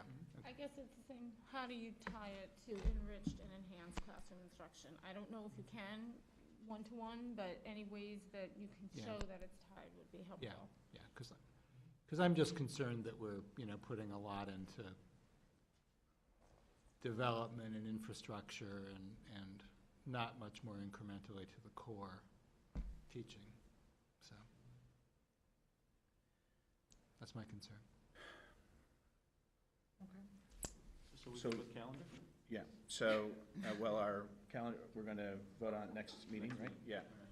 Wait, but the other comment that I had mentioned that, The substitute? no, that I wrote this in the email, that August we did 3rd. get a comment about that, and I just felt like it would be interested to hear you guys' opinion on, someone had suggested that we look at maintaining a four-day weekend for Labor Day, and Oh, that yes, we right. move, so essentially the kids will come in the second and the third, and then you would maintain the Friday and the Monday vacation for Labor Day. Again, just having the discussion, and I guess they indicated other districts were doing that. So I just was wondering what your thought process was. Yeah, so I guess there's really, it was deliberate in how we selected the start date of September 1st, and it was for two reasons. And the first that I would highlight, may be less significant today in light of the bond news, but thinking about the construction in the schools, that extra day and weekend for readiness was important. I still think that applies specifically for Dow's Lane, where we know there's going to be significant construction over the summer. But we may have that opportunity to have other projects going on. So that idea of readiness and cleaning up from construction is certainly one factor. But I think overall, most importantly, we look at the contract year of our CSEA employees, which would be specifically our 10-month instructional aides and our 10-month secretaries, that they, their first day of work by contract is September 1st. So by this model of looking at our teachers coming in on the 1st and the 2nd, let's use our aides, for example, we have 2 days in working with our aides who are going to go into classrooms and support student learning and support student IEPs, that those 2 days would be critical in preparing to support the students as well as the overall building readiness. The aides always come in the first day, along with the teachers, right? No, they don't. The contract is September 1. Oh, no, okay. So the years that we started in August, they haven't been in until They haven't. September 1. My first year, they came in, I think, out of courtesy because there was a new superintendent to be able to participate in our opening events. But since then, they've worked the contract. Okay. In other districts where you see that variation, there are many clerical units that have different terms of their contract that they start when teachers start. And the first day, just out of curiosity, when you have the teacher welcome, and then even a kind of an assembly, I don't know, and I don't know what we're at now, but it used to be almost half the day was spent just in kind of a good 2 hours or so. Is it now that it's just kind of the shorter assembly and then they go right to the classrooms? I can speak to experiences the past 3 years in that we definitely have an opening program that's a great welcome back breakfast hosted by the PTSA and the quad, and then we have the welcome back program where I address all the faculty, and then we provide some required professional development updates for all staff, specifically related to DASA. So we're in a position where we're in there for probably about an hour and a half. Okay. Some of the past experiences, there were professional developers that came in and guest lecturers, I'm aware of, but that hasn't been our plan. Our plan has been to get teachers in the building doing curriculum work and readying for the school year. Does anybody feel strongly about wanting to change those dates at the beginning of the year? No. No. Okay. I think one of the issues that is, we haven't specifically said it, but one of the things that makes this calendar even more difficult than another year where Labor Day falls on September 7th, which it does on average every 7 years, is that the Jewish high holidays are all during the week rather than on the weekend. So those, are we required to take those off by law, by the way, or is that a discretionary thing? It's discretionary. Okay. And somebody raised the question of the second day of Rosh Hashanah and the Right. fact that that's not widely observed. I don't really know what the facts are on that, but. I don't know. We've historically, the district has consulted local rabbis and where services are offered, and we do know that we have families that attend those particular services. It's a courtesy, I believe. Yeah, it's fine if there's a, significant constituency for that. I don't think it's something we should mess with. But that's the other reason this is a difficult calendar Yes. for us. Yeah. That's a good observation. Yep. All right, now we should move to our main show at 9 o'clock. And we have 45 minutes left of Bob, right? So the main show Prime time, man. can move quickly, hopefully, as quickly as you can. As quickly as 48 slides will take. Yeah. Well, maybe you can skip through some of the preamble slides that were specifically picked up from the last presentation, right? Slide a minute. No, but in all seriousness, I don't want, it shouldn't be rushed for me in any regard. I read through everything, so it's. Well, just, that getting to the meat of the budget is the most important thing, which happens on page 8.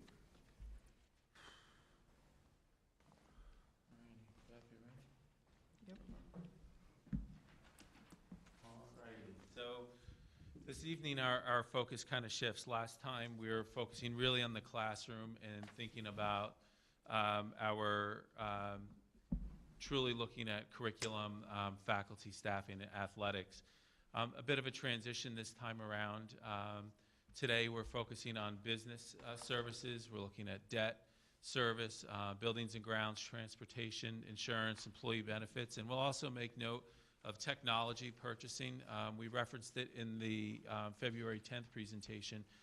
However, the actual details associated with the purchasing that we reference is tied to debt service. So you can see as we'll progress through the process, our next meeting on the 24th will be the biggie when we're looking at the proposed budget and local tax levy implication.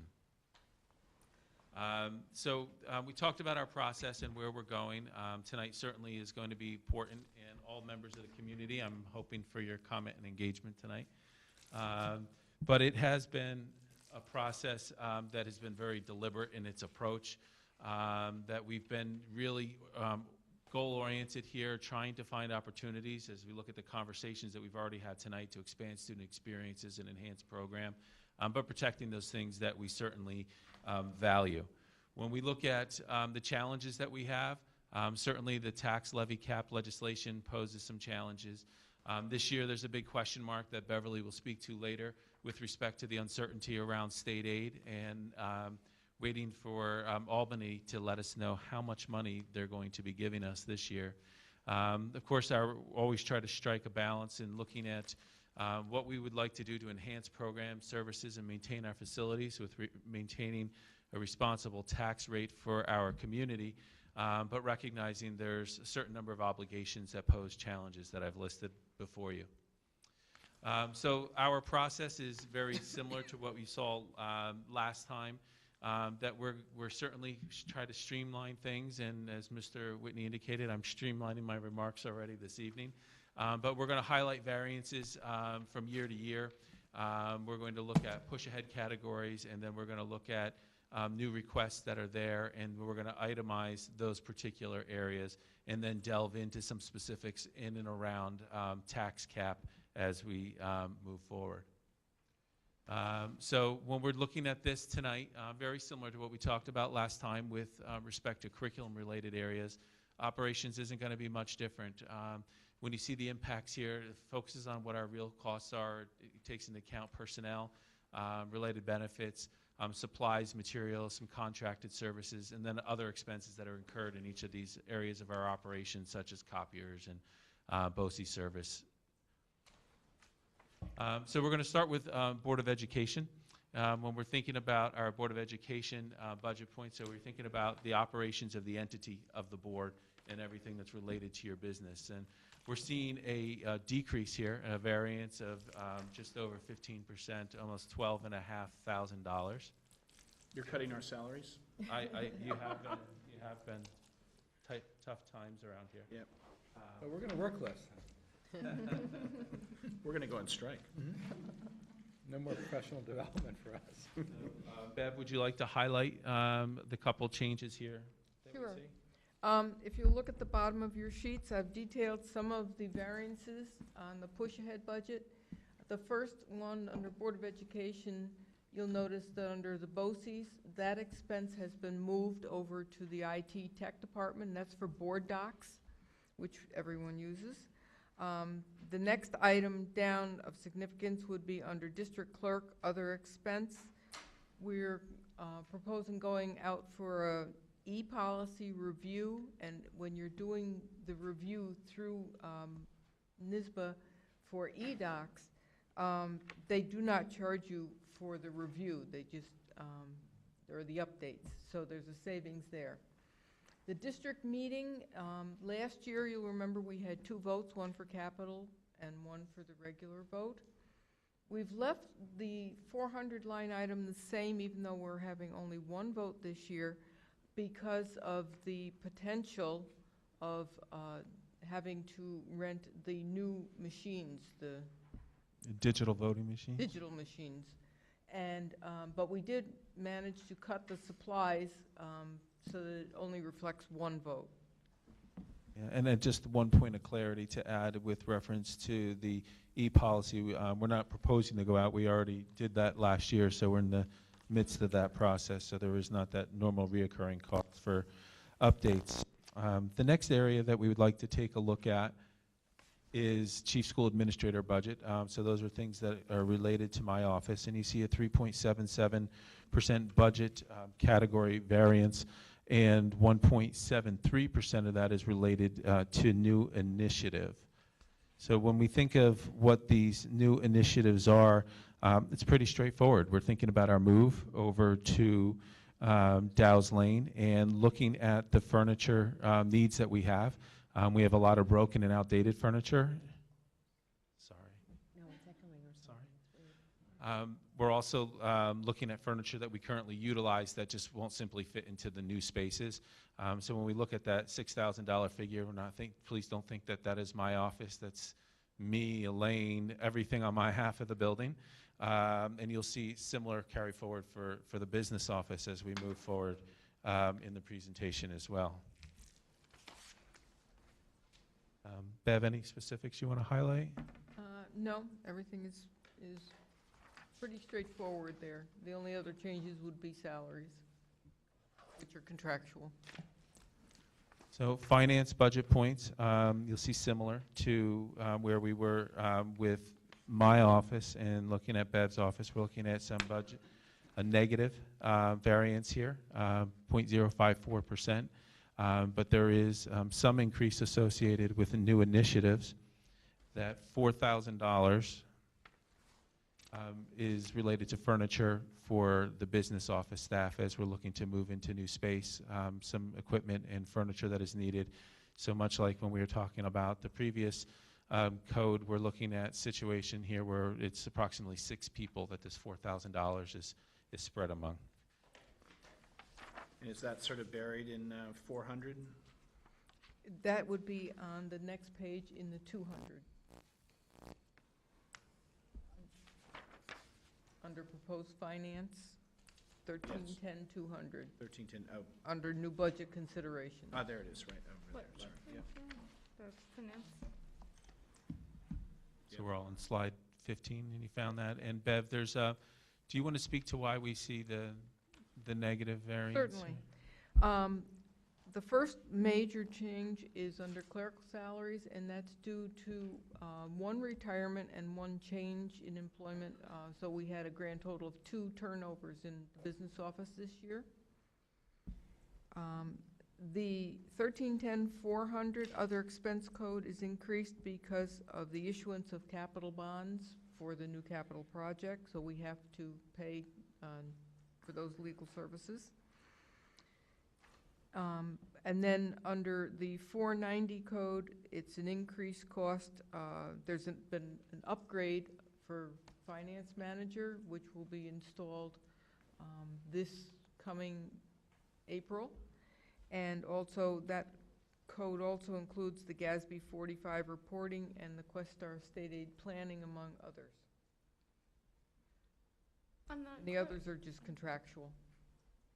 On the clerical, so we didn't reduce the number of people, we have the same people? No, just- Debbie Santafanti retired, and I have a new secretary, and Savina left, and we have a new accounts So the payable salaries person. are lower because they're newer? Correct. Okay. Just Yes. want to clarify that. Okay. Yeah.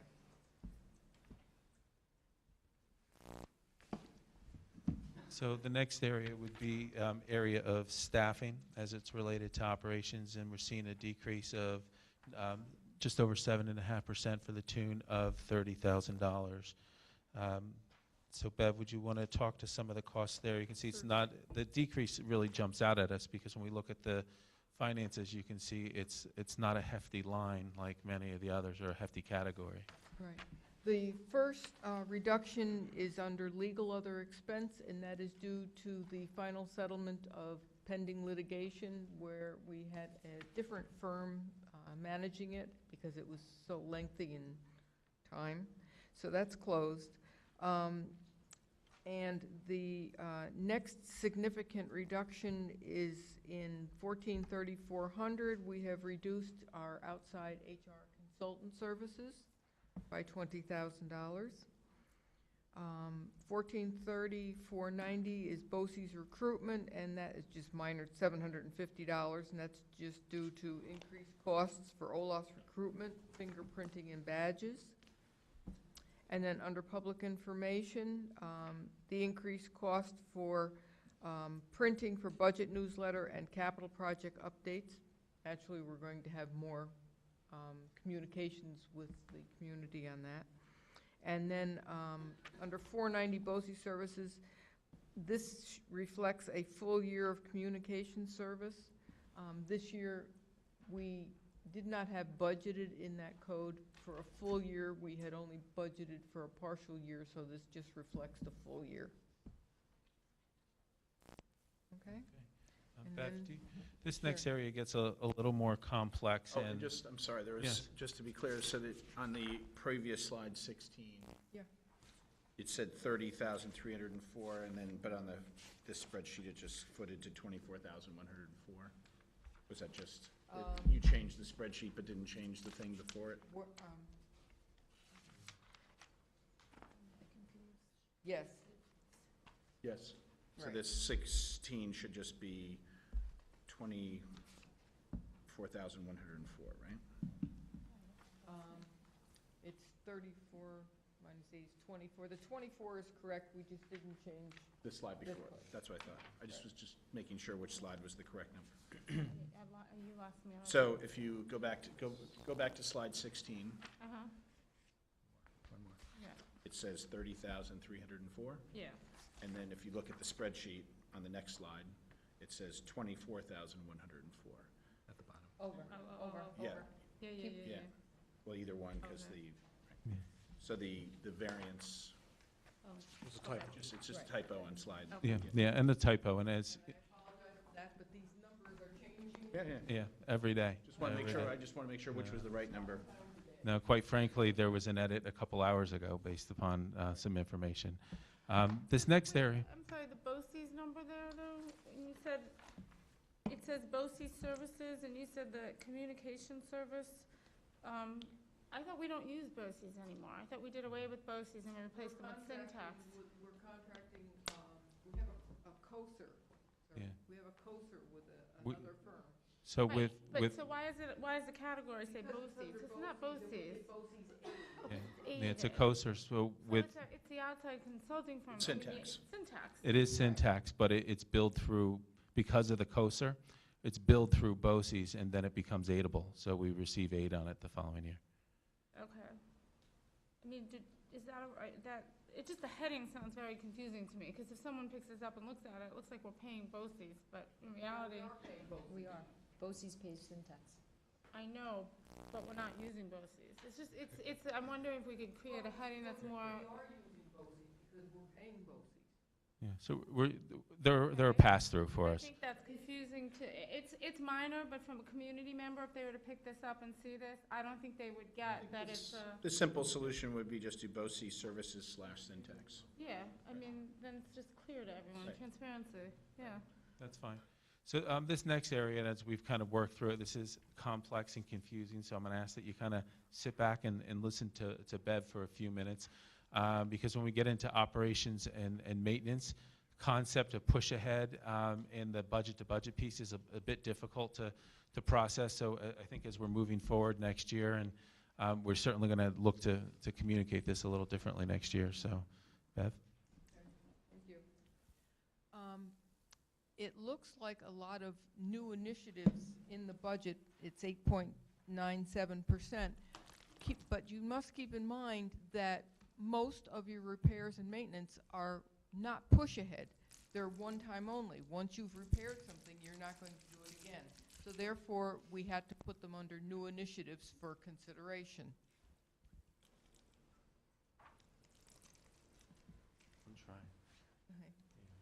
For reference, under the capital building repairs, I just wanted to bring your attention that there are 3 items that are included in the push-ahead budget. One is the renovation of a high school bathroom, and that was discussed last year at this time. When you were discussing 2 bathrooms, we decided to do one in this year and one in the following year. The purchase installation of a new shed for Mazzaro's equipment, that would be in conjunction with the new athletic field. Okay. And then also to convert the technology and athletic offices, and I've put that under push ahead because that is a necessity. It's almost not up for consideration. It's desperately needed because we have a new person in the tech department, and there's basically no place for So her. we'll speak to these separately. So John, you have a question going back to the shed, I believe. Yeah, the question was just if we're delaying doing Mazeros for a year, are we potentially delaying doing this We could, for a year? we could. Or not? I mean, It was, do you want to build the shed before you do work on the field? no, it could be delayed and put in the following year's budget.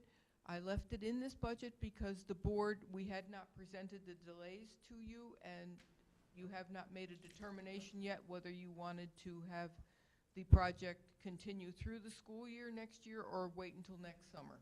But we could budget it, and then if the fields get delayed for a year, then simply not spend that money. Correct. Or we could Deal with it. encumber the funds? Could we Yes. we could Okay. encumber the funds to carry forward That might be the, to do it, so the money's budgeted now. And the technology and athletic offices, as you know, Jesse and his assistants are right next door in an oversized closet, and Artie is right across the hallway in another closet. Simply speaking, there isn't enough space, so we're actually gonna move them downstairs to what the area where the current TV studio is, where there'd be ample workspace, and there's shared secretarial staff that they would both have access to. And we're actually gonna take Artie's space and turn it into the TV studio, which would make a lot of sense having it near a part of the media center.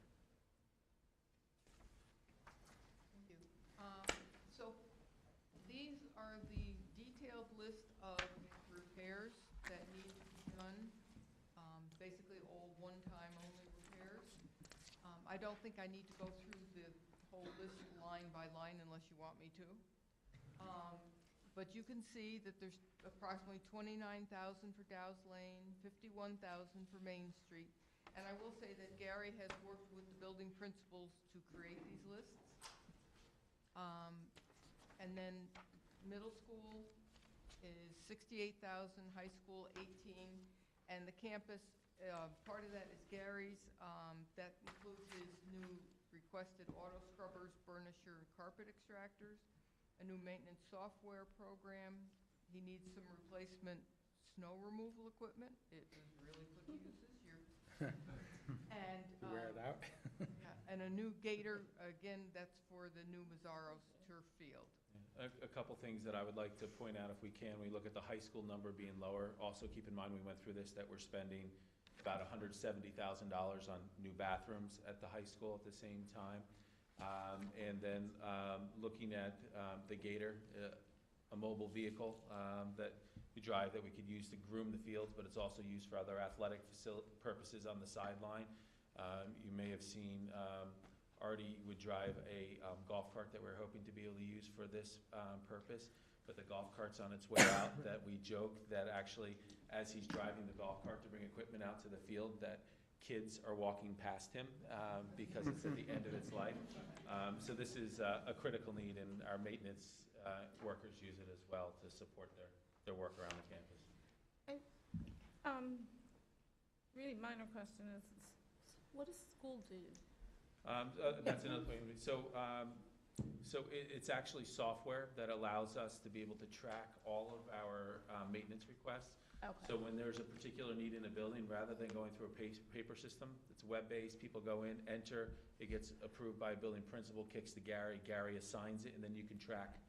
It just sounded like it was for the kids, and I was like, but my other question is this, on all of these, because as we know, when you look at the 5-year projects, there's a lot of things out there that need to be done. Is this something that went through buildings and grounds, that you guys went through them and prioritized it all, or? No, actually, before we answer that question, I think I have a different question that I think should be asked first. This is Gary's year-to-year budget, right? How much was his budget last year, approximately?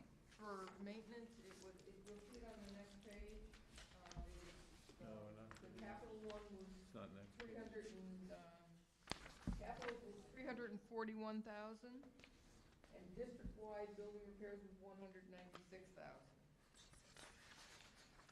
Okay, and this is the push ahead, the 180 and the 110? Yes. Okay. And So that you- 180, I detailed the 110 a minute ago, and the 180 would be painting and some repair work that absolutely needs to be done. Because, so we go through the song and dance with his budget only because they're like one-time item repairs. This is a new concept this year of presenting the budget as push ahead versus new considerations, and I will admit that this was the most difficult area to do, to break down. It was very, very difficult. I just find it odd that he has to break this down by projects that, you know, him and his staff, along with the various building principals, that they actually have to lay it out like this, because I would think maybe something comes up and he might want to divert funds from one project to another because That's he what might happens. see something That more happens. important. I don't know, I find this We do seems this- to be a lot of But it work. doesn't mean he has to spend the money on these. No, I know, but then it just, every year. then you start picking, and I kind of, I don't know, defer. I mean, I get maybe the new maintenance person, that's new personnel, that's something that I think is a highlighted ask of the board. But I think this level of detail just seems, I think But we I need think- Boards have requested it. I think you need to do that, otherwise, you know, you don't really know, otherwise you're just saying, go out and spend, you know, go out and do some stuff, you know, it's helpful to have a plan. So, but they've done it, okay. right? But then getting back to my question, can you explain how Buildings and Grounds works with you guys? Because last year you guys were very involved in terms of coming up with a list and. Not with But the, not with For the repairs. bond. Not with the Not repairs. But the bathroom was part and parcel with that, so that one piece I kind But of. we Well- put that on him. Yeah, the bathroom had originally been a capital That's project. right. We moved it. Right. We asked him and he incorporated it into his budget. That's a little different. but just to be, in the, Capital projects, but we you didn't, won't we do never looked at the, ongoing no, we didn't No, look at the. this is I just wanted to day-to-day clarify that, I yearly, didn't know yeah. if you'd been through it or No. not, No. okay. So just to clarify, so it is really, it's a real process, and if anything, where this may look cumbersome and over detailed for you, if anything, this should show transparency and give confidence to really what we're setting out to do. And there's a whole process, and not only Gary meeting with Bev and Gary meeting with me and Raina, but spending time in each building with administrative teams and walking the buildings and going through what the critical needs and fixes are. So when you look at the items listed here, these are all items that we feel we can't go without. It's the real needs in our schools and district-wide as it stands today. Sorry, just to be clear, are these part of the multi-year, 5-year program, or are they totally these separate? No, these are not. But are we doing, does that come out of a capital budget, the 5-year program? 5-year concerns are included in our capital project. Okay. Right. So, yeah, they Yeah, are because coming out, when but we they're- started but that, we, Some could come out of here, this is where I get confused, like the bathroom, for example, like that was a capital project that But we we moved to the directed them maintenance. to put it in The there. bathrooms are a Right. special case, because Right. that's Yeah. the one thing that didn't get transferred. And that was an elected choice, and But it was as an we'll see- elected choice. We asked if Right, he we could could absorb it. earmark things, generally, Right. it would have to be earmarked though, Yeah. it wouldn't So, normally but one come thing out. that we'll see Okay. related to that as we go through some of the other details here, that we are up for a new 5-year plan, right? Correct. So that will be a whole new process again, and look to contract with an outside source to come in to be able to do that, to fulfill state requirements. Right, so just so you guys are clear, every 5 years, we have to pay, according to New York State rules, laws, regulation, whatever. Right. We have to pay someone to come in and do a formal analysis of our facilities. and just one specific question for a big item on the paving of the IMS parking lot. Is it in pretty bad shape? It's horrible. Yeah. Yeah.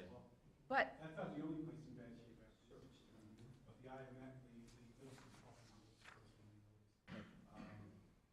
In September, we can see that. but that also was never finished. It was like this, what's the technical term? Right. It never got to finish. I see. I mean, is this the kind of thing that maybe should have been in our capital project list, but just didn't make it in for whatever reason? I think they never finished, they never did finish it off because of construction that was going on in the park. And we got, what's the name? Dearman? Yeah. And they wanted to make sure all the trucks I see. coming up and down the hills. Before we did anything, we had to do the hill. Right. Because it was just a death trap. People were losing their rims on the hill. Right. Getting flat tires? Getting flat tires. So is it something that could have been considered for it? Yes, but it was also one of those things when we were looking at smaller price tags of items that we could include within our operating budget. Right. It was one of those areas there. If you look at, I just backed up a slide to Main Street School, you see seal coat rear parking areas. Well, so we're taking some preventative maintenance for an area that's starting to show more wear at this point, and we've had some water penetration. Yep. So we're trying not to allow that area to get to be like IMS. And then I asked Bev earlier when we were sitting around just gabbing away, about the fact that do we want to do the parking lot now in advance of all the other work that's going to be happening? And Bev said that the parking lot would not be impacted by the trucks going up to Eastfield. Just for that clarification. A question, I think it's in this area, the category of maintenance and installations, is given that we are not gonna be where we were thinking with the fields, given that we won't have a new field up and running, and I know that you guys are in discussion, you said about how we're gonna maintain the fields or what we're gonna do next year, is there more money that needs to be going in now, since we didn't think we'd have that cost in terms of getting the fields ready and having them, you know, in playable conditions for our teams? That's something, like I said, a conversation that we're just starting right now. So we're gonna have to look at, you know, not only that, is there additional transportation costs associated with it if we're gonna be taking teams to Mercy, for example. But those are things that we're gonna have to sit down over the next week or two and begin to work through to see if it's from a maintenance standpoint or transportation. So those may be things that we have to work into the next phases of So our by the next discussion. budget, by the next board meeting on the budget, you think we'll have some of those numbers? Because we don't have that It's much possible. time. It's possible, yeah. Well, that's what we're just starting the dialogue now, so I couldn't tell you if it's something that it's gonna be a significant cost that we wouldn't absorb within Gary's I see regular what you mean. maintenance I budget. see It may what you be mean. different strategy. Okay. If we make headway in saying that we're gonna be able to use Mercy's field more frequently, well, there may be a need for some transportation there, but we're not to that point. If we have those answers, absolutely would be included. And so all of these things, Bev, operations and maintenance considerations, these all total up to the 118,000 plus the 74,950 on the spreadsheet? Sorry, on slide number 24. Well, plus some other ones, because also the equipment was in there. I see, so they're kind of spread out among these different codes. Right, because you've got the codes here, of course. Right, okay. Okay? Yep. All right, next we'll go to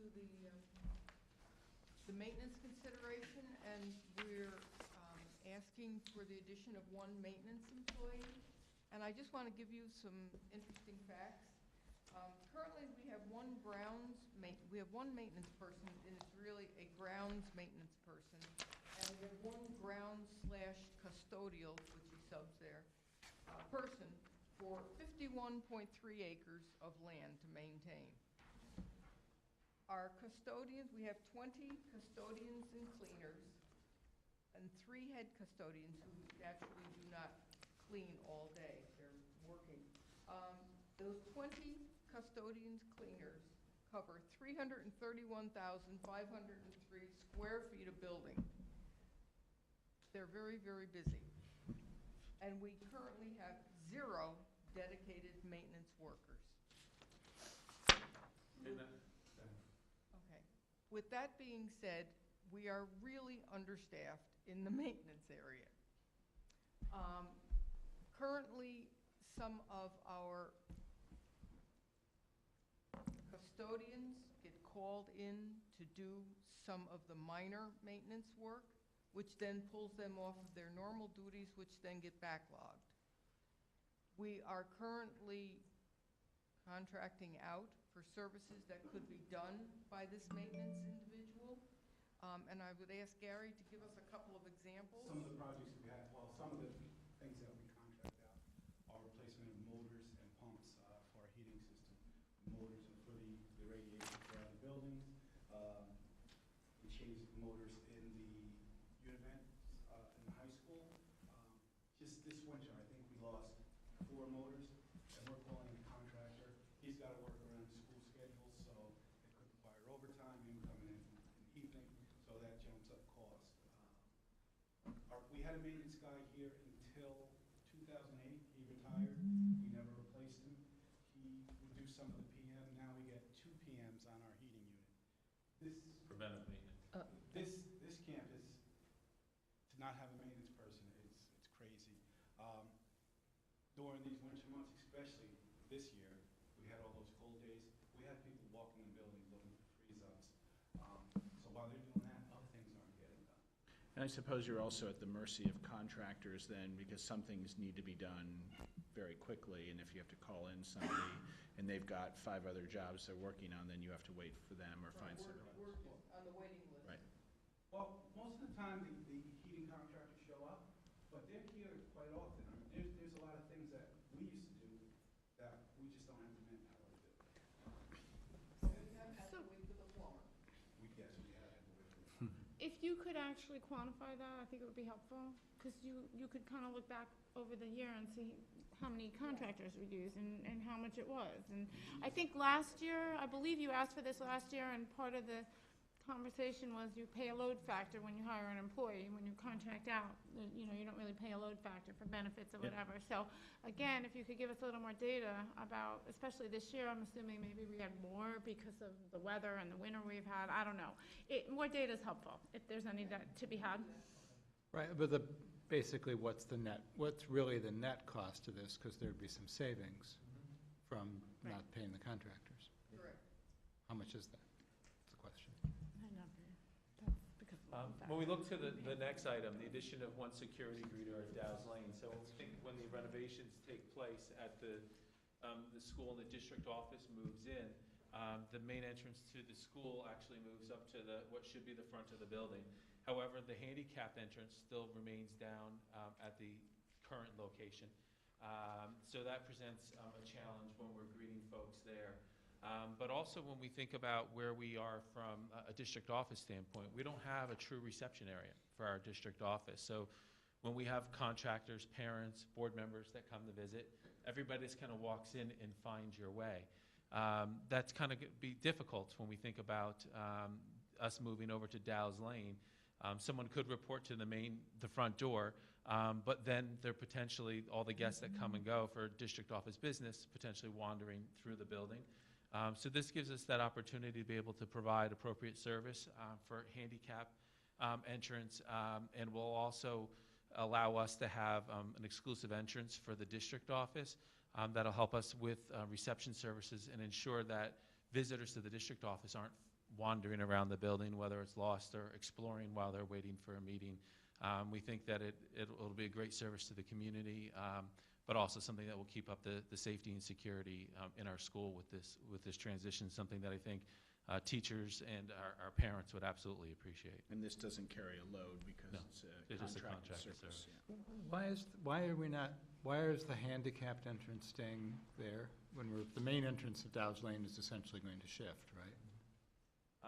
There would have been significant renovation in the process because it's all stairs coming down to where the new entrance is. And there would have, if we were to build a ramp that would go down, there would have had to been significant grading because you can only have a certain grade for a certain distance and then you have to elevate. It would have been major construction to develop a handicap ramp. Talking about stairs outside. Outside of the front Right, of the okay, building. right, yeah, that's right, okay. Okay. So the total operation and maintenance budget increases by 5.23%. I've listed some of the push-ahead variances. Maria very nicely detailed the building condition survey that we have to fund now, and that would be hiring an actual architect engineer to do that service. Under 162490 BOCES, there's a new service that we purchased this year. It's safe schools and crisis planning, asbestos training. It covers AED CPR training, chemical hygiene plan, MSDS online, a lot of exposure plans, playground inspections. There's a lot of services that a few of them we were paying for outside, so we will save probably about $4,000 on the ones that we were paying for. The other ones we were not paying for because we did not have them. We don't have some of the plans which we are mandated to have. So this service ensures that we are covering all of the mandates. So when we look to the messenger and mailing, you're going to see a reduction here and of approximately $7,000 or 12%. In reality, this just reflects reflects what our real costs are. You can see in the 400 line, a reduction in posting. It's just reflecting our current usage. We've been better monitoring the use of our post meter that we have, and also increased use of electronic communications. So we're realizing a bit of a savings there on that front. Sorry, you rushed ahead and I had a sorry. question. The major capital building repair, the $110,000 on Yes. slide 19, Yes. is that in the total operations and No, maintenance? it's under the push ahead, and I detailed it. It's the second line from the bottom. It's part of the 118? 1621,410, Yeah. push ahead, 110,255. Oh, it's over here. Okay, got it.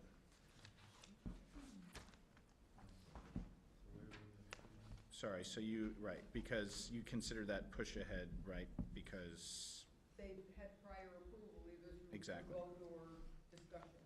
thank you. So messenger and mailing, Yep. as I said, pretty straightforward. Simply looking at our real savings based upon our change in practice in the district. Bev, do you want to speak to the special items? All right.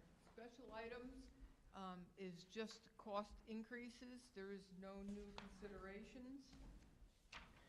That category includes our insurances, which is just a minor increase. We have to pay a North Yonkers sewer tax. Bless you. The BOCES charges, and those are the actual fees that we are charged to BOCES, and refund of prior year's revenue. Sometimes we have to make refunds, so we now budget for that item. Why do you think BOCES one is projected to go up like $14,000? I'm sorry, I can't hear you. Oh, I said, why do you think BOCES is projected to go up $14,000? Those are the actual figures that they gave us. Oh, they gave you, emailed us. oh, they bill you. Yes. Do we know why it went up so much? The capital and the administration, their administration fees, it pays for all of their staffing. Their fee, their fee went up so much. Right. That's a big increase. Okay. So when we look to transportation, we're demonstrating a 1.43% increase in the actual budget-to-budget variance, but I think there's a couple important notes that we should really make here, that we are going out for an RFP. Bid opening is on March 20th, so we're hopeful that we're going to have successful bidding that's going to be competitive, and that we fully anticipate being able to have real numbers to work into this. But when we look at our estimates that we have here on the next slide, we're actually looking at, when you look at transportation services, when you look at transportation director, that dollar amount, the $57,000, actually represents a portion of Beverly's salary. When you look at the transportation coordinator, that is our share of the administration services through the Quad Villages, which we contract through Ardsley for. Those are based on real numbers. When we look at the lower half, when we're looking at the carrier contracts, there's an estimate here where we're applying CPI, the Consumer Pricing Index, as the area of growth, as an early estimate, and when we see the bids, hopefully they're going to be relatively consistent with that, so we can work it in to the overall budget as we move forward. Bev, do you want to talk about benefits a bit?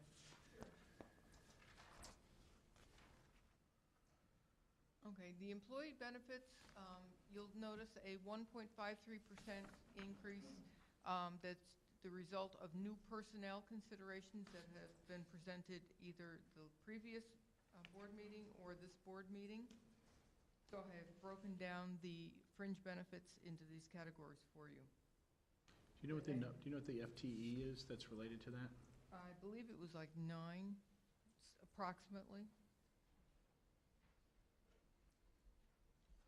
And some of those were consolidation of 0.4 or 0.5.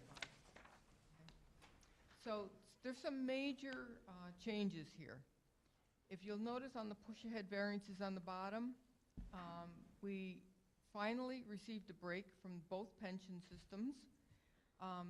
Both rates have gone down for next year. The employees' retirement system blended rate is going from 20.8 down to 19.78. The most significant one is the teacher's retirement, which is going down from 17.53 down to 13.26%, which is a wonderful benefit for us. Can I just stop you, Bev? Because I noticed you're going to ask a question. She's reading from the push-ahead variances down here. Did you see that? Yeah. Yeah, okay, yeah, Okay. sorry, Bev. And then the other ones are just doing business, except the health insurance, and that increase is not as significant as prior years. It's only going up 4.25%, but there are increases in Medicare reimbursements. I just think it's important to highlight, when you think about the luxury that we have currently to sit back and talk about where we want to enhance services and programs, in reality, all of it sits right here on this page. So it's not looking at tax cap, it's not, looking at anything else. This is where our opportunity grows from. In the area of debt service, we're seeing a bit of a decrease here, $121,000 reduction. And included in this figure, and maybe we should put these in order a little bit, is our technology lease. Beverly has explained along the way that the funding requirements around the funding structures have changed a little bit. So it's necessary for us to include our first year of a lease in the current budget. The option, as opposed to doing this, would be that we'd have to go out for a separate question on election day, which would be difficult. As we previously highlighted, and this goes back to our presentation on January 13th, what our intent here is to look at building out a wireless infrastructure at Dow's Lane and Main Street School, our annual replacement cycle for smart boards, projectors, printers, continuing with our computer replacement in school buildings, buying 15 more PCs, and the purchase of 180 Chromebooks and 6 charging carts. And so this 360 is in line 600 and 700 on the next page? No, the 360 is not included in the budget. We would be paying 1/5 of that, and that is included in the bottom two lines, lease purchase. Right. Because typically in the past, we take out 5-year lease purchase agreements, so every year we're paying off 1/5 of that. So the 360,000 would be a new debt, and we would, in this budget is included 1/5 of that. And just as a point of reference, I think, and Jesse, was it $380,000 last year? 300? We're relatively consistent with where we were last year. It's fluctuated a little bit there. Is there a way to present this technology lease information as it relates to the lease purchase numbers, and also as it relates to the product that we're anticipating purchasing? Yes, like in I can provide a complete detail A for little you. bit, yeah. And also for the voters included in our budget newsletter, I will be required to break that down Okay. and show it to them. Right, I mean, that was kind of what my question is. If you, I just want a clarification of the 50 PCs, which school are they going to? What are they? Because if we're doing Chromebooks, do we still need PCs? Right. Someone also asked me the question of we have Macs in elementary school. Is that still something we're supporting? Are we going all to Chromebooks? I don't know how it all fits in with where we are technology-wise. So that would be helpful. Sure. So did you want a response now, or did you want that built around maybe a more fleshed out? I think it's better for them to kind of flesh it out. Sure, Yeah. we can do that, and then we can speak to it. Right. Yep. We're down to our last meeting before we had to vote. I would say we'd want to, but we have a couple more meetings. Problem, Yeah, but- we have a couple more meetings. Sorry, can you just explain the lease, how the lease gets into the budget again? The 360? Well, the 360 is the value of what we're 360 is buying the essentially total on lease, right? Right. Right. But we're making the first payment on that lease. Are we accelerating the first payment relative to the payments on previous leases? 'Cause we're Correct. carrying out, we have, how many overlapping leases do we have at one time? We have 5. 5, okay. So this year, instead of making 1/5 payment in 15-16, Mhm. instead of making a 1/5 payment on 5, you would be making a 1/5 payment on 6. Okay, That's why it has increased. because you're basically bumping the new one is you're starting payments a year earlier than you were. Correct. And you're ending it a year earlier, I guess, right? Correct. So this is a one-time, Yes. It creates a whole new cycle for us, essentially. this is a one-time increase, and next year it'll go back down. Next year, it should level out. Level out or go back down? Well, it depends on the one that's retiring and the one that is new, that's on. It should go down, but next year, for example, Oh, if no, the I see, bond yeah. that or the lease, I'm sorry, that you're retiring is 200,000, Yeah, and no. next year's lease is 300,000, then the price would still go up. No, I guess you're gonna, at some point, you're gonna drop, you're accelerating this year, you're accelerating next year. So at some point, you'll have accelerated all of them. At that year, you're gonna have Right. a windfall to play with. Okay, but that's gonna be a few years down the road. Yes. Correct. Yes. So, some other changes on that, Oh, you want to go back? thank you, the debt service. There's a large number of items that are basically in flux this year, trying to create this budget. Dr. Harrison stated about the upcoming bid for transportation. That's in flux. This is another area.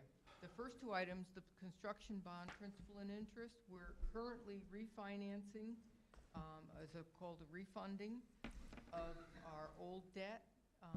That actually, the sale will be March 25th with a closing towards the end of April. So those figures are estimates from our financial advisor. They may change also a little bit. I don't anticipate a large amount, but they would probably change. The TAN interest, you'll notice that has been eliminated out of this year's budget because I don't believe we are going to need to borrow, because if we borrow on the ban for the capital project, knowing that all of the projects, even if they had taken place, would not have transpired over the summer, that we could use some of that money to get us through until our first tax payments. So I don't think we will see the need to borrow for the tax anticipation note. And the ERS loan has been reduced because that is our final payment on that, which predates me. So that will now be gone. Oh, and next is interfund transfer, and that's where we transfer to the special aid fund. That has been reduced because we no longer have a student attending the New York School for the Deaf, and the amount remaining just covers our 20% portion of the summer school for the handicap.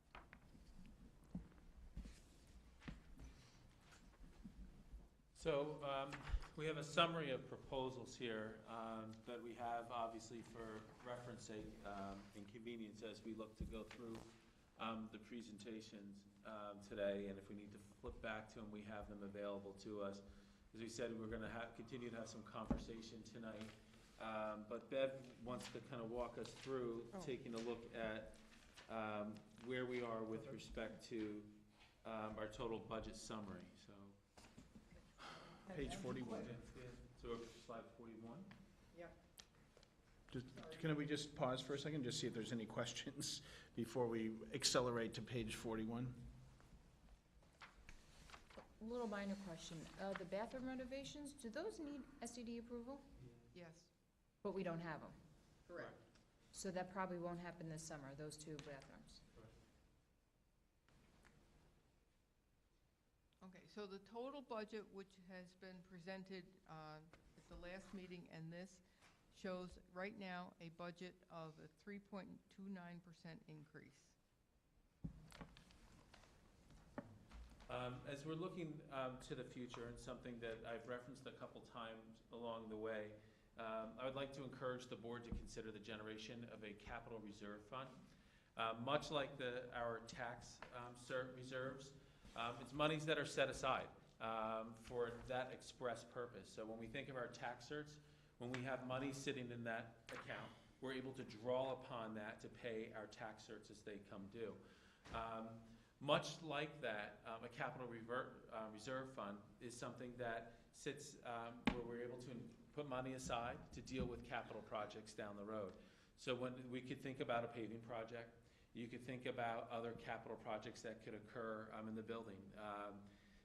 Certainly an opportunity for us to be able to bank some money, an opportunity for us to take a look at how we can lessen impacts down the road on other budgets, and also consider other maintenance responsibilities, whether that is putting monies aside to think about enhancing, replacing, let's say, an artificial turf field in 10 to 12 years when that carpet needs to be replaced.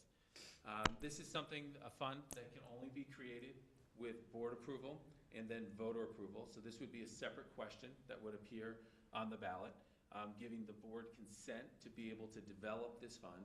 In doing so, we would need to budget a deposit for this particular purpose.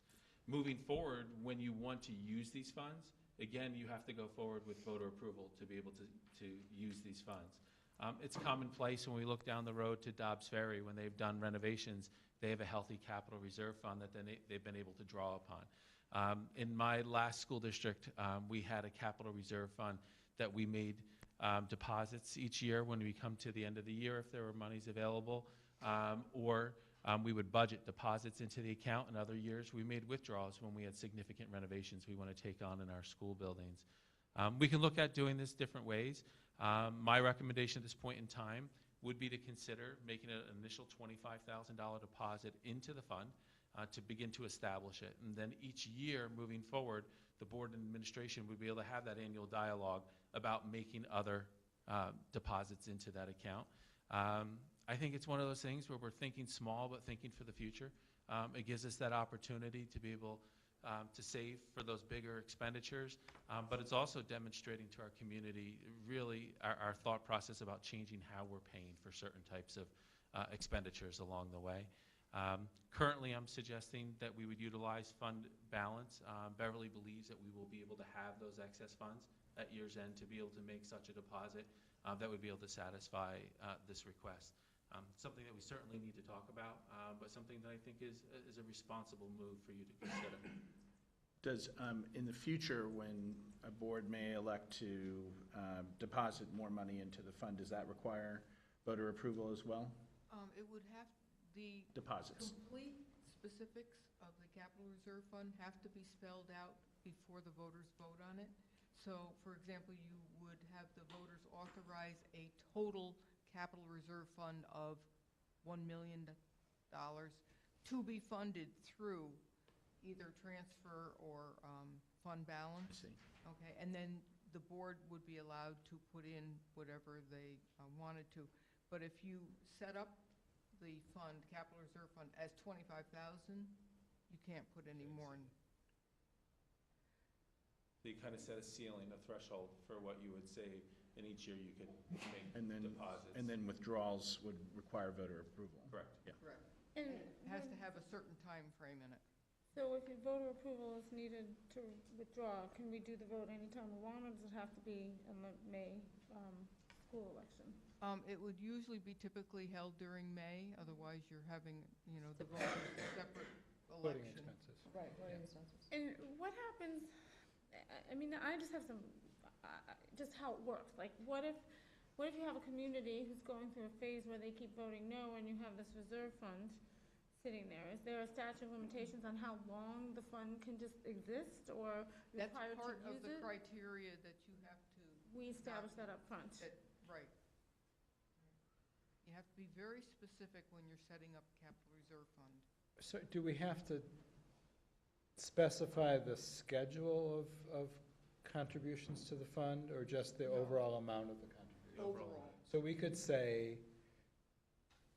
it's $100,000 fund, but we don't have to say there's going to be so much contributions in 1 year, so much, as long as the Correct. total, but there couldn't be more than 100,000 Correct, contributed without going back and getting another voter approval. correct. Yes, that's my understanding. So I want to say there's an aspect of urgency around this, that because we have to work with our attorneys to develop the resolution. And in doing so, we would like your consent to move forward with this at the next meeting, because we have to start to integrate that into the language for our 6-day notice, and our attorneys and everyone need time to be able to begin to develop that. And this will also be That's included what in the budget. the thing Yeah. we'll look at. Is there like a quick and easy overview of capital reserve funds and how they work? Could Gus put that together for us? I feel like I really am not all that familiar with. Bev can do that, we I don't can need, do that yeah, for you. Bev can do Okay. That's no problem. That'd be great, thanks. Okay. So just to repeat, they're asking us to actually prove this at our next meeting, Well, isn't this gonna the 24th. be approved as part and parcel of the, this language has to be approved to go to vote? Yes, the resolution, and then it would go to the voters in May. In order to And if we feel if there's too much urgency, for us to say we absolutely want to do this at the next meeting, then we would postpone presumably for a year. I would Yeah, say yeah, get us as much information as you Right, can. this is, just Elaine so gave we're me hearing this about just when I it, walked in yeah. tonight. This is what the resolution would look like. Yeah, and I think we need to be clear on what what the money can be spent on, Yeah, what like, can't be. do they I will define? email you all of the details, You know, okay? yeah, the big, there's this, obviously, the issue of replacing, to what degree can it be used to replace Yeah, do they define what a capital reserve artificial project turf is? field? I will send you the state. Yeah, guidelines. okay. And then try to give us some color on how it applies to what needs we know about here, such as Sure. future Yeah, not a replacement. Did something trigger making this happen? I'm just surprised we're hearing about it so late in the game, if it's, I would say this isn't late in the game. I think I've referenced it a couple times before. I think we've had conversation with respect to it. I know I certainly brought it up during discussion with our conversation in and around the legal settlement that we were talking about today. Yeah, I think mentioning it as one thing and then telling us you'd like an approval at the next board meeting that's pretty quick. Mentioning that you want to do this at some point in the future, to me, it didn't mean I went online when I got home that night and started reading about it, which I'm going to do tonight. It's just a different set of urgency. If, it's coming down the pike, versus it's something I want to do, Anyway, Yeah, and then I think in fairness, we didn't anticipate that a meeting would have been canceled where we've kind of staggered things, so we would have had some earlier discussion on it as well. So Bev is going to kind of walk through our tax cap, and this is one of those areas that will have a bunch of asterisks associated with it because Right. there's some uncertainty here. Correct. I've said it before and I'll say it again. You can't just say a 2% tax cap because it is a formula, and this details that formula. So Irvington this year had a 1.24% tax base growth. That figure comes from the state. That's part of the calculation. You also have to add and subtract the pilots. This year, it's not 2%, it's 1.62%, the allowable growth factor. So when you do all the calculations all the way down, it comes to 51,202,475. Also included in that is the capital fund tax levy, where you have to take your capital debt payments minus state aid. This could change and fluctuate because, again, nobody knows what the state aid is right now. Okay, our revenue side of the budget, I will just detail some of this. The first line is pilots. We have one pilot. You'll notice a significant increase there because this year, in 15-16, that pilot, even though it's still classified as a pilot for 2 years, it has lost its 23% reduction. So it's assessed at full value on this pilot. The other line items, a significant increase is day school tuition, and that is fees that we bill to other districts. The others are minor. Health services, we bill other districts, and basically that increase would be attributable to increased student enrollment at JCOS anticipated. Refund of prior year's expenses, that has been reduced. That may go back up again. Again, this is another one of those fluid areas. We're trying to get a more solid figure from BOCES because that is really BOCES refunds. So that may change. miscellaneous revenue, that is E-rate, and that's also split parcel taxes that we receive from other districts when the student decides to go to Irvington, but they pay taxes in another district. They're called split parcels. And we have one right now that I know that's coming off because the student is graduating. The state aid is basically flat. I've made some changes in it because we are losing approximately $91,000 in building aid. It's building interest rate aid. The dormitory authority has the option of changing the interest rate that they reimburse you for once every 10 years. This is our 10th year. So we're losing about $91,000 on that. And I kept the appropriated fund balance the same. Again, that could be up for discussion. So our proposed budget of $58,143,665 versus our tax cap right now, our budget is over by $214,627. But again, that may change. If we get additional state aid, that overage would be reduced. If we get the additional refund of prior years, that would reduce it. There's a lot of changes that you will probably see at the next board meeting. The $100,000 for day school tuition, is that based on, that's, a 1311? Yes. $100,000 That- increase? That's how, we're getting aid, getting tuition You're getting from more. other districts, yes. Right, Yeah, due to placements. I see.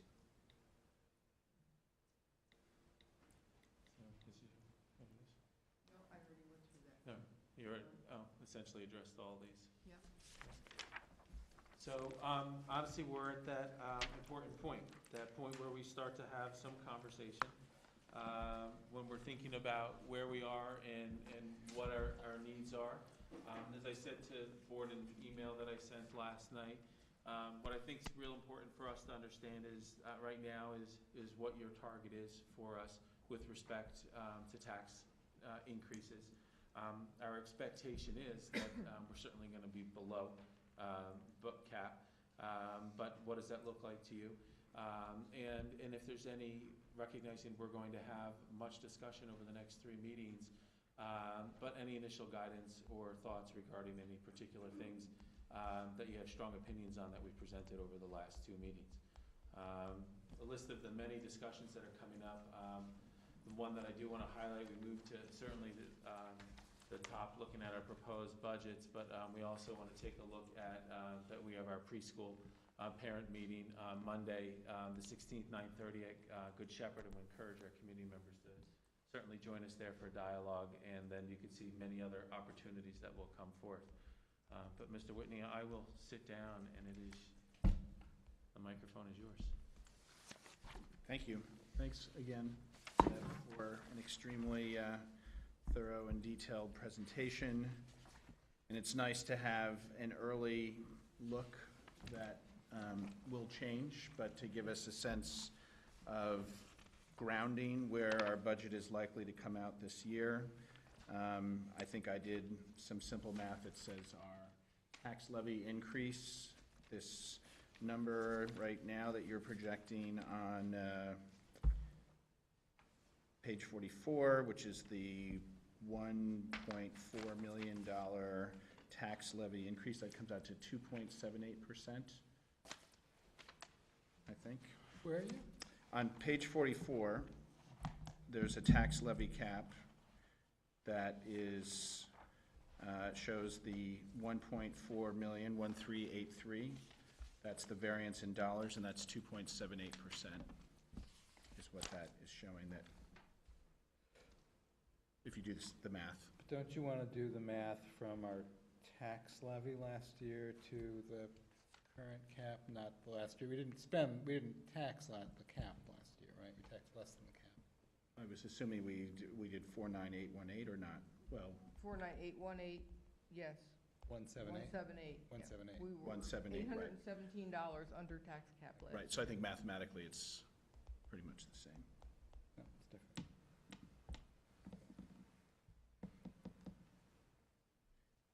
So I think tonight, rather than go through any of the details on what we learned tonight, and certainly not going back over the details that we covered 3 weeks ago, which included instruction and PPS, I've asked Chris to come up with a way of kind of summarizing all of the asks that are in this budget, all of the new considerations, because they're now kind of spread out over 2 presentations, because that makes it difficult for us to kind of look at them as a whole. So I've asked him to do that, and I presume that will be part of the proposed budget presentation in 2 weeks. But tonight, if we can give some guidance as to what our anticipated targets are for how much do we want to stay under the cap? Do we want to just have him work a budget that gets us right to the cap, or do we want to guide him to a percentage increase that is under that? I mean, it seems like there's so many numbers in play. I mean, when do you think you'll have, I mean, at the last second, when do you think you'll really have more hard and fast numbers where we really know what we're dealing with in terms of this? Well, I have no idea when Governor Cuomo is going to pass a budget. That's a big one. That's the state aid. Correct. I know the transportation is opening on March 20th. I know that they have to have time to evaluate it. Right. The borrowing, the refunding, I should have probably, within a day or two after the opening. But there's a lot of fluidity this year. I will be honest. I've been doing schools business for 40 years, and I've never seen a budget that has so many gray areas this year. Yeah. So what worries me, in light of that, in looking at the schedule, is, Chris, you present your budget to us at the next board meeting, which is 24th, and that's, even if we assume that some of these gray areas are more concrete, or they might not be, that only leaves 2 board meetings. And I know in the past you've wanted us to pretty much sign off, which would be the next board meeting, and that worries me. I mean, I'm wondering if we need to actually build in another board work session where we have a chance to discuss. It seems like there isn't a whole lot of time in that schedule for the board to kind of. 2 meetings. Right. But you usually like when we kind of, you'd like to get a sense the meeting before that we're heading in the right direction. So if that's the meeting that we're discussing, it makes me concerned that we're gonna need at least one more meeting to kind of see if we can build some consensus. That doesn't give the board a lot of time to build consensus. I mean, is we one have meeting. 3 meetings. Well, one he presents. One he presents next week. After he presents, but I said in 2 the more past, on the adoption meeting, Chris has asked us in the past, unless he's changed, that he likes us to just be ready to adopt and not to use the last meeting to have a discussion where we're gonna change what he has on the budget. That came up last year. I know Bev said she prefers not to have to change the numbers. But we at the still have meeting. we still have 2 If we meetings Look at the before. slide that's I'm here. sorry, am I missing a meeting? Yes, we have the 19th, Oh, we have the April 9th, and the 14th. 9th. Right. I'm sorry, I So missed there that are- one. yeah. Okay. Those are 2 meetings, so, I I would. did miss that one. Yeah, I would hold that by the 14th. At the end of that meeting, I want to walk out being confident in the direction that we're going. Right. Because the concern is changes at the table on the 21st only leads to calculations here and possibility for I know that error. you That's think the that. problem. So I guess, again, even with that extra meeting, I feel better about that, but I guess I would just say maybe as a board, we need to be a little open, depending on when Bev gets some more of her data in, that we might have to hold another work session if we need Sure. to make sure that we have kind of enough time to meet as a board. That sounds fine. So, I think the problem is right now, we're dealing with incomplete data. exactly. So if we met next week, we necessarily wouldn't have more Right. complete data. No, I agree. Yeah, Even by the 24th, Chris Right. might not have complete data either, so. right. But we will still have to We still have the meeting. approve a budget on April 21st. Right. But again, the question before us, does anybody have any direction that they want to provide in terms of what is an acceptable increase to provide to our administration team, or do you just feel it's too early to even give them guidance? I mean, because the thing that's on the table right now is tax cap, right? We are not going to tell Chris to come in with a budget that is over the tax cap on the 24th. That seems imprudent. There's no reason to do that. Agreed. So the question is, do we want to come in under that?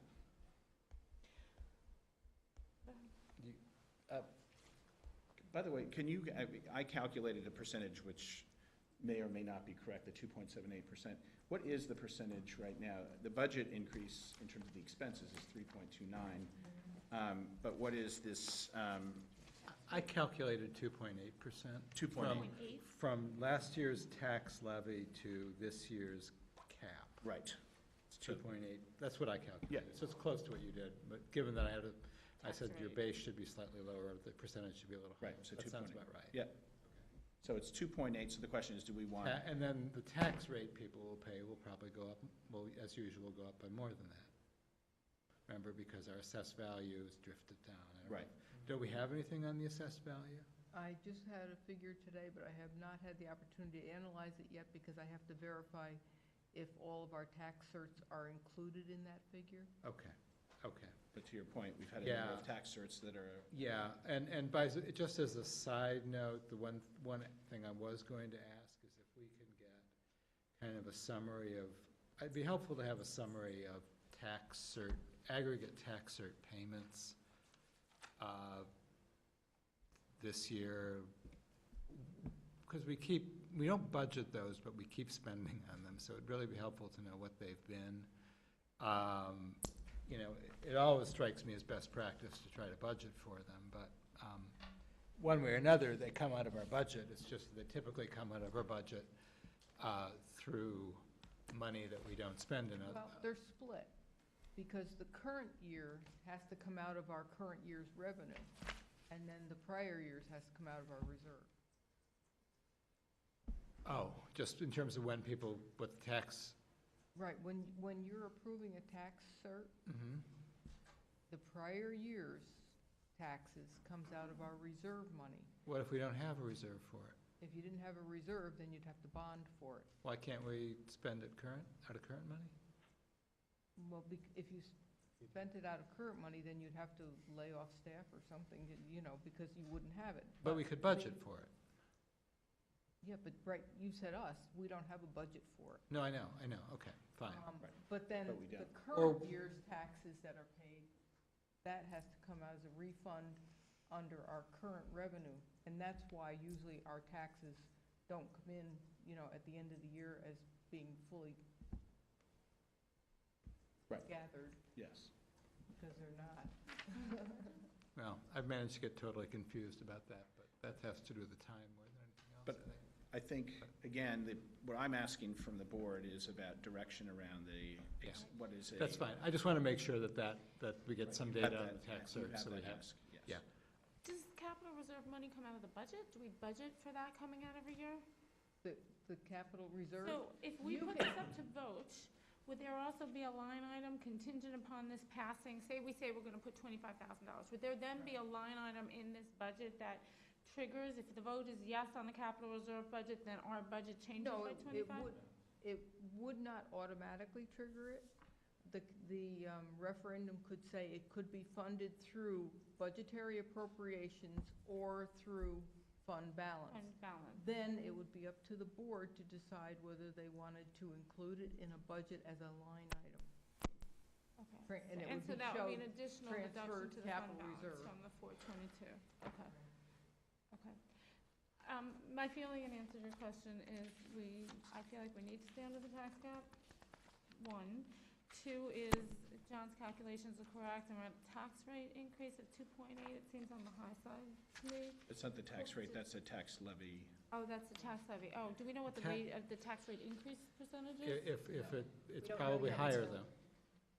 It's probably higher than that. Yeah. Well, if the tax base is going down. Tax base has Right. typically gone Yeah. down in Lower, recent years, right. and there hasn't been any major So, construction. I mean, 3% Some. increase sounds high to me, it really does, especially, 2.8.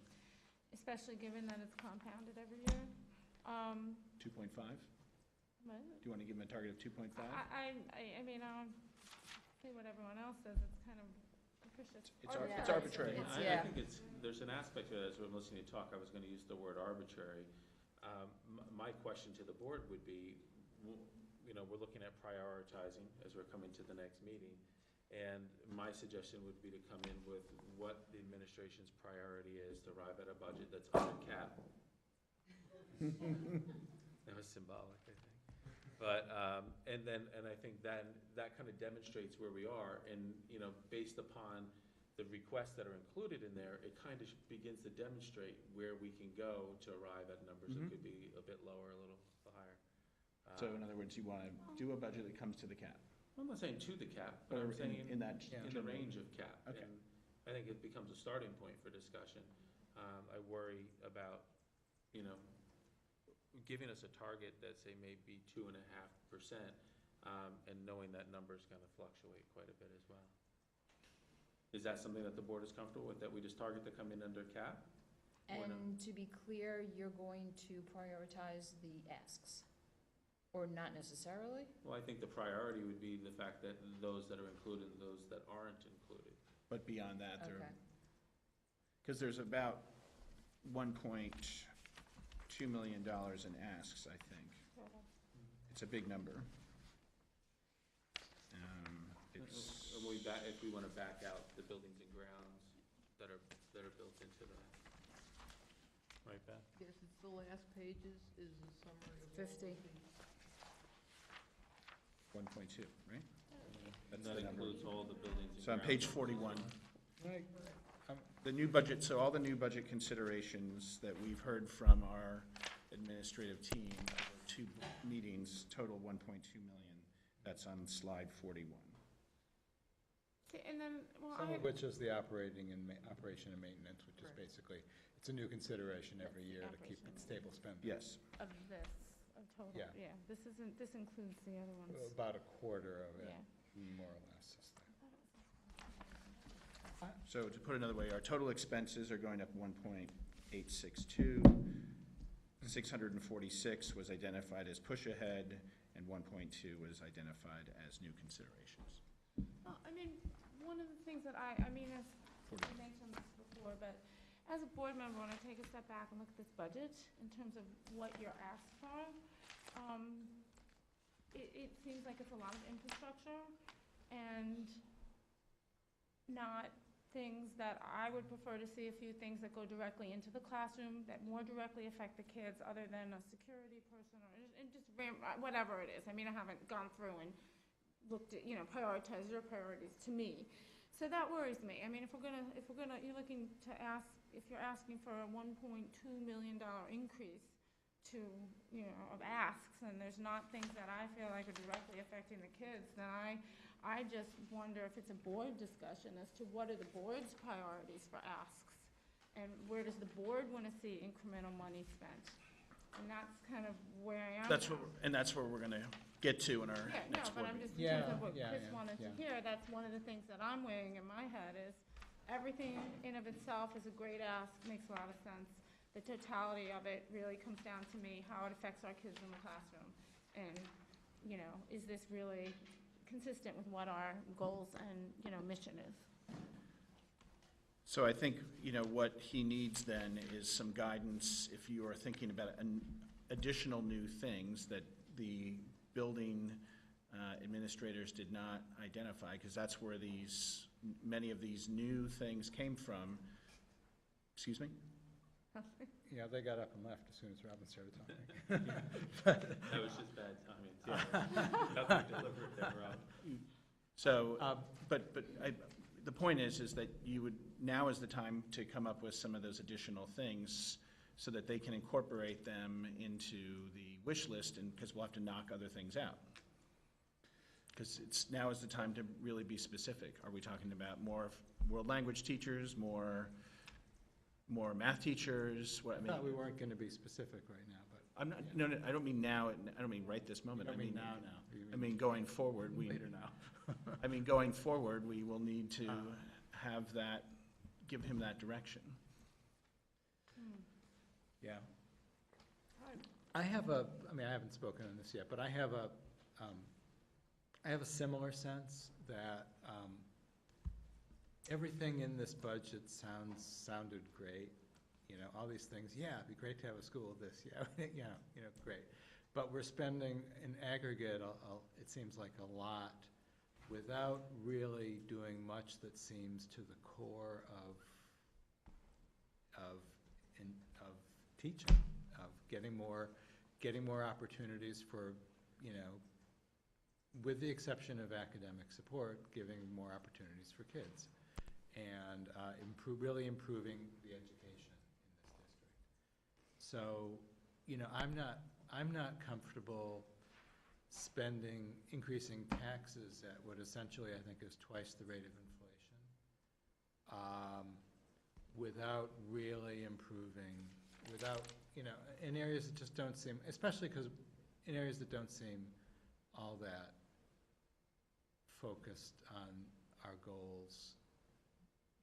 What number I would be comfortable with, I don't know if I can tell you that offhand, but I am uncomfortable with this. The other thing to remember is we're also somewhere buried in this, we're spending a substantial windfall in our pension contributions on something else, right? It's not just that our taxes are going up, it's that we're spending that windfall.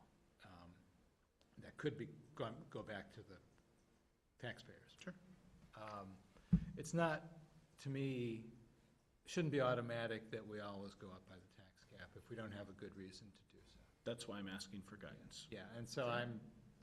Because right now, you can see the push-ahead budget equates to a 1.15% increase, which is less than inflation, I think. It's the number right here on page 41. Right. And so it's all the new considerations that are pushing us to 3.29, which we already know is over the tax cap, which is 2.8%. And I'll say the thing I said, I think, in the last meeting, maybe I didn't say it, but I thought it, which is enough. But that it would be helpful also to really, is it that everything we're doing now is completely, if we did no new initiatives, would the status quo be what we want, or is there something that something we're doing now that we don't need to be doing that we can be cutting? I mean, it's like we're always just adding a layer on a layer on a layer, and we're not really asking the question of is everything we're doing really money well spent? And we haven't taken on that question at all recently, I don't think. Do you have any suggestions that you'd like to No. not necessarily bring up now, but bring up? No, and how would I know, right? I mean, it's not like I have detailed knowledge in school. Where am I going to get that from? But, Although, you know, I did ask last year, when we approved the double block of English in 9th grade, and we approved a data person for technology, I believe, I remember saying it, but I also think most of us agreed that we would like to, at the next year's budget meetings, understand, has this been effective? Is this good? It wasn't a guarantee that we were going to do it forever. It was a guarantee that we were going to give it a shot for a year and get some very specific feedback as to was it working, was it an effective use of our money.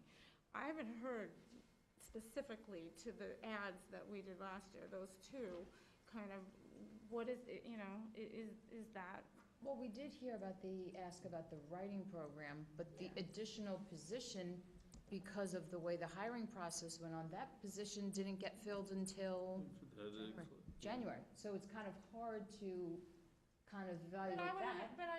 Well, it's hard if you could at least say, this is what's on the docket for this 6 months. These are the additional things we're going to be able to accomplish now that we have this extra support.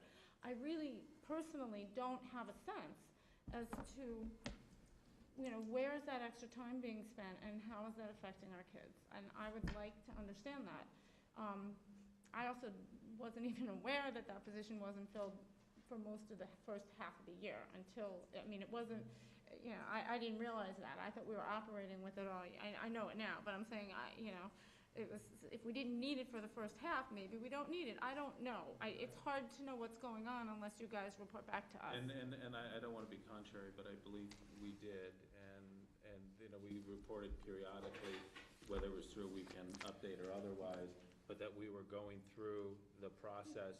Oh, no, not, I mean, yes, fine, but I'm saying in terms of, I'd rather focus on, you know, what are we gonna be able to accomplish over the next 6 months now that we have that position filled? I think that's the key question. And in terms of the writing, I think we talked about it, and you said it's been great, but again, is there anything we can look at, is there any data we could look at to show that it's been, you know, is it a success? Are you thinking to leave it the same? Are you thinking to make changes next year? Where are we at with that? I mean, I think it's helpful sometimes to look at the ask for the prior year and then see, was it money well spent? Is it the best use of our resources? And we never seem to go through that process. We always just seem to focus on taking it as a given. And I think, you know, it's hard. There's only so much money, and community members only want to pay so much money in taxes. So I feel like it's our job to be effective in terms of how we spend. Yeah, so I think we understand your ask. The administration has to figure out how to, you know, answer that. Can I just put what I said in a little different way? I think has just occurred to me. I think we have a good opportunity to deliver a really small tax increase this year, and I think we should, you know, we don't have really strong reasons to spend. You know, I'd love to hear the strong reasons to spend the money we're talking about spending. I think they're all good, but are they strong relative to our obligation to really manage our taxpayers' resources really, really conscientiously? You know, I'm not saying we're wasting money, but it's just not clear that the community, that Irvington is getting enough, we'll get enough out of this to justify the tax increase that we're talking about. So I think we have a good opportunity to give the taxpayers a lower tax increase. Okay. I noticed that one of our community members did have a question. You raised your hand before, and it would be slightly out of order, but right. But I think in view of the fact that you're here to possibly talk about the budget, we can hear from you now. Okay, thank you. Yep. Hi, Allison Wagasback, 3 Emory Road. Just a couple of questions or comments, I guess I should say. Some based on the conversation you were having and a couple of items in the budget itself or the proposed. The first thing is the maintenance worker. So I had a question about that person. Is that person more of a maintenance worker or more of a grounds personnel worker? Be a maintenance worker who would repair boilers, repair pipes. But him doing that would allow people, so here's my issue, and it kind of goes to what you guys are talking about and looking at things that improve the kids' everyday life. I had a meeting this morning with Meg and Randy to talk about the indoor recess or lack of outdoor recess at Dow's Lane. The kids have been outside, I think, 3 times since Christmas break. And yeah, and a lot of that has to do with from what I'm hearing, we're trying to revamp that and figure out ways where they can be outside if it's snowing, where they have space on the blacktop and the basketball court to go out, and a lot of times those things are not being plowed. Just like they're getting through the parking lots, they have to go to the other schools and do the parking lots and the walkways, and they're not doing the blacktop and the basketball court. So if we added a maintenance worker, you could argue that that is contributing to the overall good of these little people that need to move their bodies every day. And, you know, the PTSA is committed now to fixing this for next year. You know, we clearly get a lot of snow now. We may not have always, but we do now. And we have to figure out a way to get our kids outside. So if you're telling me that this added person could contribute to that opportunity at Dow's Lane, then to me that seems like somebody who's going to directly affect my 7-year-old son every day. And as far as I'm concerned, every kid at Dow's Lane. So that's one point I wanted to make. The other point I wanted to make was just about the tax cap discussion that you guys were having. And I would just echo Phil's sentiment and Dr. Harrison in that I think that the community is intelligent enough to take a look at starting high and then, okay, what do we want to get rid of? And I think in combination with looking at what's working from last year, I think that's a really valuable suggestion, Robin, about looking at the things that we implemented last year. Are they worth still paying for? Because, yeah, you always want to look back and say, am I, just because I paid for it last year doesn't mean I should be always paying for it. But I also think that we're hearing a lot of positive things going on from a curriculum standpoint and exciting things happening with guidance. And I would just hate, and I think a lot of the community would hate to see those things not move forward. And I'm not saying I don't know how it all maps out together, but I do know that the buildings that our children go to school in every day, we want to make sure they're safe. We want to make sure that the pavement's paved and no one's getting a flat tire driving, a 17-year-old driving a car. So I guess I would just ask the board to look at it holistically, and sometimes we do have to support our facilities more than maybe what's exactly happening in the classroom, but it all goes to the same end. A better blacktop cleaned and basketball court means that my children and everyone's children are going to get to go outside and play and have a better experience in their classroom. So that's it. Thank you for giving me the opportunity to talk, because I got to go home and go to bed now. Thank you. We have to go home, too. Yeah, I know you guys do. Do you also want to speak? Coming in, which is sort of like, I'm sorry, can you state your name, please? Chris Parker, 403 Birch Lane in the Downingwood complex. Coming here to talk on transportation contracts. Where I have two children, one that's in Dow's Lane in 3rd grade, another one that's not yet in Dow's Lane but will be in another year and a half or so. And the busing situation there is really not helpful for us. And I'm going to lay out for you why, and I've gone over this with the transportation director, and it really boils down to, I believe, a budget issue with how you're allocating buses. But we live basically 1 mile from Dow's Lane School. The requirement, I think, is 1/4 of a mile we have to get bus service. The busing service we've been given, though, is a 1/2 mile. The stop for the bus is a 1/2 mile away from us. And, it's another 1/2 mile to the school. So for us to use the bus for the kids, we have to basically drive them a 1/2 mile, wait for the bus to take them the other 1/2 mile. And, of course, going home, they get to ride for 30 minutes or whatever, because the bus in the morning, Dow's Lane is the next stop. In the afternoon, Dow's Lane, our house, is the last stop after running the entire route. So the bus is just not useful. And there's some people who may live closer to the stop because the stop is near the entrance to the complex. Actually, I understand for the Main Street School and middle school, high school, it's actually outside the complex. For us, it's inside at our clubhouse, which is just down the line from the entrance gate. Mr. Parker, may I just interrupt? Have you made your concern known to Ms. Miller, because she oversees before I tonight? made it to your transportation director, and let me go over what we were told here. Basically, the problem is that the buses are too big. You don't have, all you allocate are 8 quality bus lines, 66 seaters.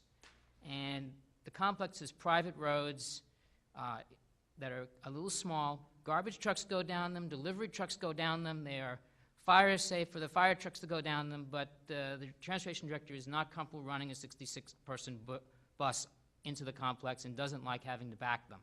They do for Dow's Lane. They don't want to back them for the older kids even, which is why the stop is different.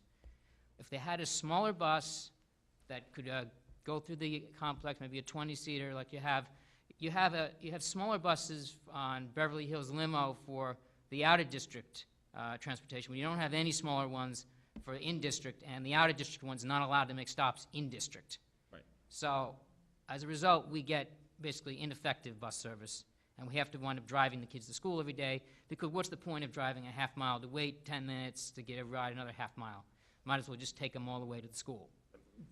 We totally get your point. It's so just that I'm really hoping somehow you can take a look, because every year you renew the same pretty much contracts with 8 quality line buses, 66 seaters, and there's no option for the transportation director to give us a closer stop. Right. So as I was about to say, due to the late hour, because it is 20 to 11, we still have more business. You've done the correct thing, which is you've come here and let us know your concern. And Ms. Miller here is the person that the transportation director reports to. And so we can take your concern and see if we can figure it out. The problem that we have, of course, is that we have 8 buses. Those 8 buses are deployed across the entire community and are doing double duty because they're doing multiple schools. So somehow bringing in a small bus is a little challenging. But I think the routes have to be analyzed better, because we're not the only ones affected. Where I live, there's like 3 other kids right up where I live that have the same problem. And I don't think it's the only complex in the district that has this problem. There are other complexes with small private roads that are probably inconvenient as well. We have the same and you problem. might be able to put together a smaller bus route for We have where the these are same needed. problem on the top of Riverview Road where I live, because we have a long road that the bus can't go up, and so it's a similar situation for the people who are at the end of our road. They have to drive their kids to a central spot. But as I said, you've done the right thing. You've brought your concern here tonight, and Ms. Miller can look at it and talk to our transportation director about it. Right, and I hope, if there is a way somehow to change the contracts going forward, that there could be a smaller bus doing double duty for all the schools, if there's enough stops to make it, and I think there really are throughout the whole district. That would really be a big relief for a lot of people. Okay. And it would make it more efficient, the school too, because the schools are very crowded with all the cars coming in already. I think the report says you had like a 46% utilization at Dow's Lane and even less at the others. Yes. Part of this is part of the reason why it's so low, is because it's just not useful to use, and you're wasting money stopping the bus there to pick up 2 kids when you could be picking up, 5 or 7 instead. Yeah. Thank you. Thank you very much. It's very helpful. All right, so any other community members want to speak? I think we're about done here. None of them? So I think we can close out our budget discussion and move to our committee reports. I mean, do we really have to do these tonight? Can we table these? If the committee folks are happy with that. Can we table these committee presentations? Fine with me. Yeah, let's table.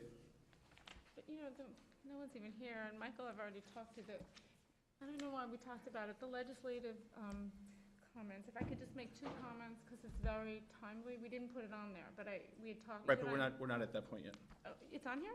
No, I'm saying I just want to get through. Oh, I thought you said you want to table it. I would No, actually. I'm tabling the committees. Yeah, but I was kind of thinking it made sense to make those 2 comments about the legislative meeting that I went to in the committee section, but maybe not, so. No, I think that would be in any other board Okay, section. okay. Any other board things.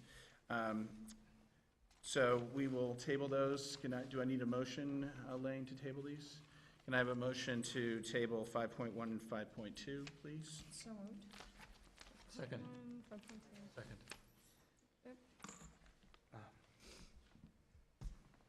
You okay?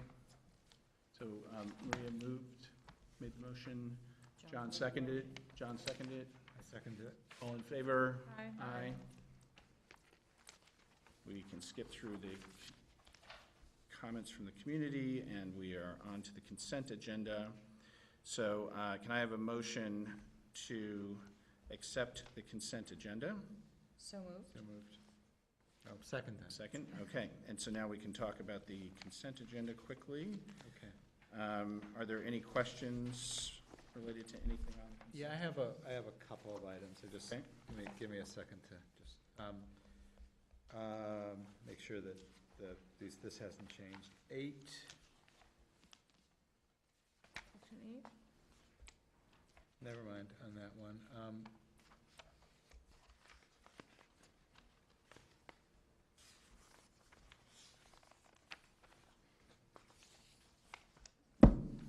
Sorry, 8.2, did I miss this somehow? I'm happy not to vote on it if I did, but I don't know what 8.2 is.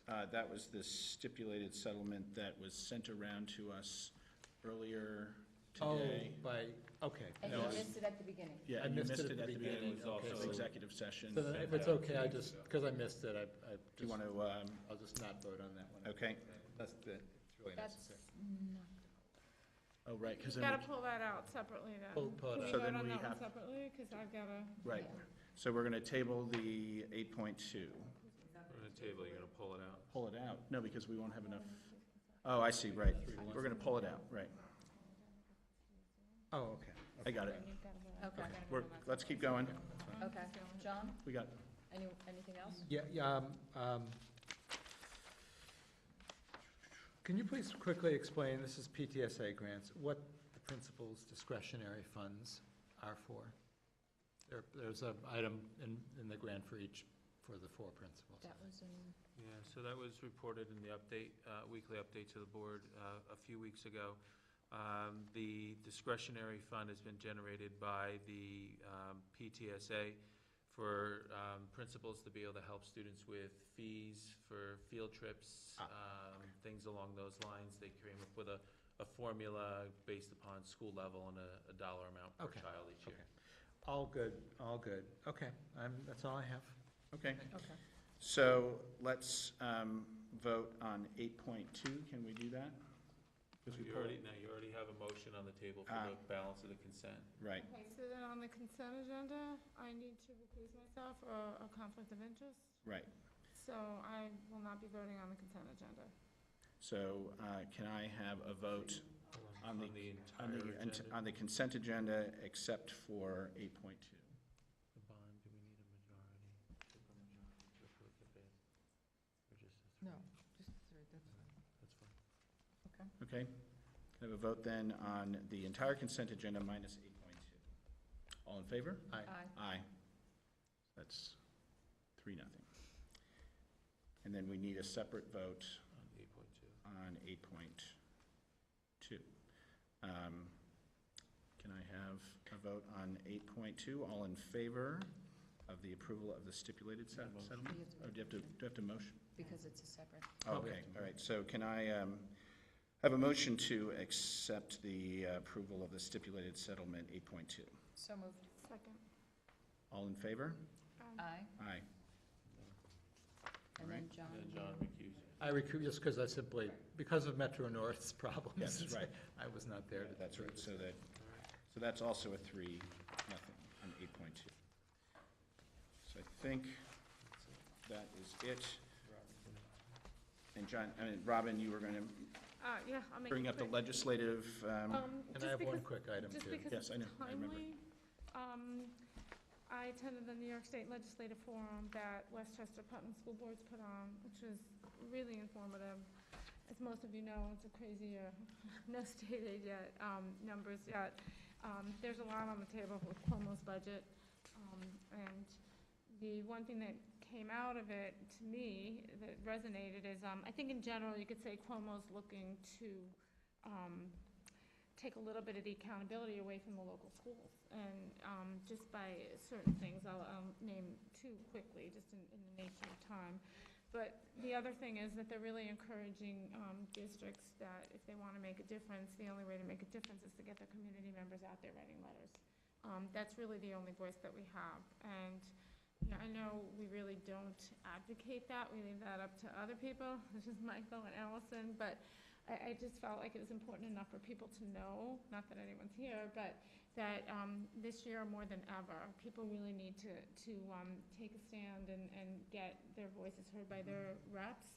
2 of the issues that are on the table, which Westchester Putnam School Boards feels, they feel strongly about a lot of them, but there's a couple things that I wanted to highlight. And one is that for the APPR evaluation, they're now requiring that 50% of the evaluation is going to be based on as few as 2 of observations, but 1 needs to be done by an outside evaluator. And that's a big issue. The one thing that I could add a little light on is the way the meeting worked is that each table met with a rep or a rep of the rep. And one of the representatives had said that he had just recently spoken to Governor Cuomo's aide that morning, and that the aide had told him that, in fact, it wasn't their intention for that to be an unfunded mandate, and that the inside word was that, in fact, that evaluator's cost should be picked up by the state. We'll see if that actually happens. That's the intention. The other thing is, from the representative's perspective, most of the reps agreed that the fact that they're going to require an outside evaluator is a given. what's up right now for discussion is what percentage that will carry in the overall APPR.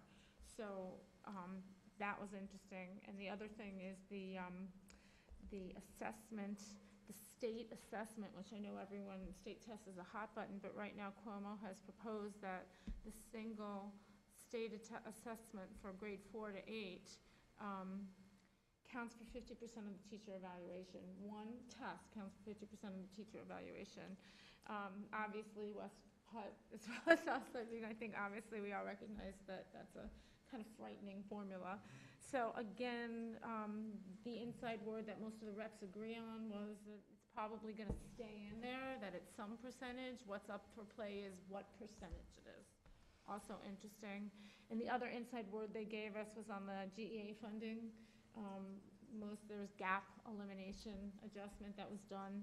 Irvington, over $2 million that we've lost over the past since 2011. It has gone to the state. Obviously, we could see from the budget what that $2 million would have done for us. There seemed to be a consensus that Albany was leaning toward eliminating the gap adjustment, but that it wouldn't be all eliminated next year, that it would be phased in over a period of 2 to 3 years. So also up for play is how long is the phase in for the districts to get that money. We're not going to get the money. Most of them agreed we probably would never see that money, but they would eliminate the entire initiative moving forward. So that's kind of the brief update.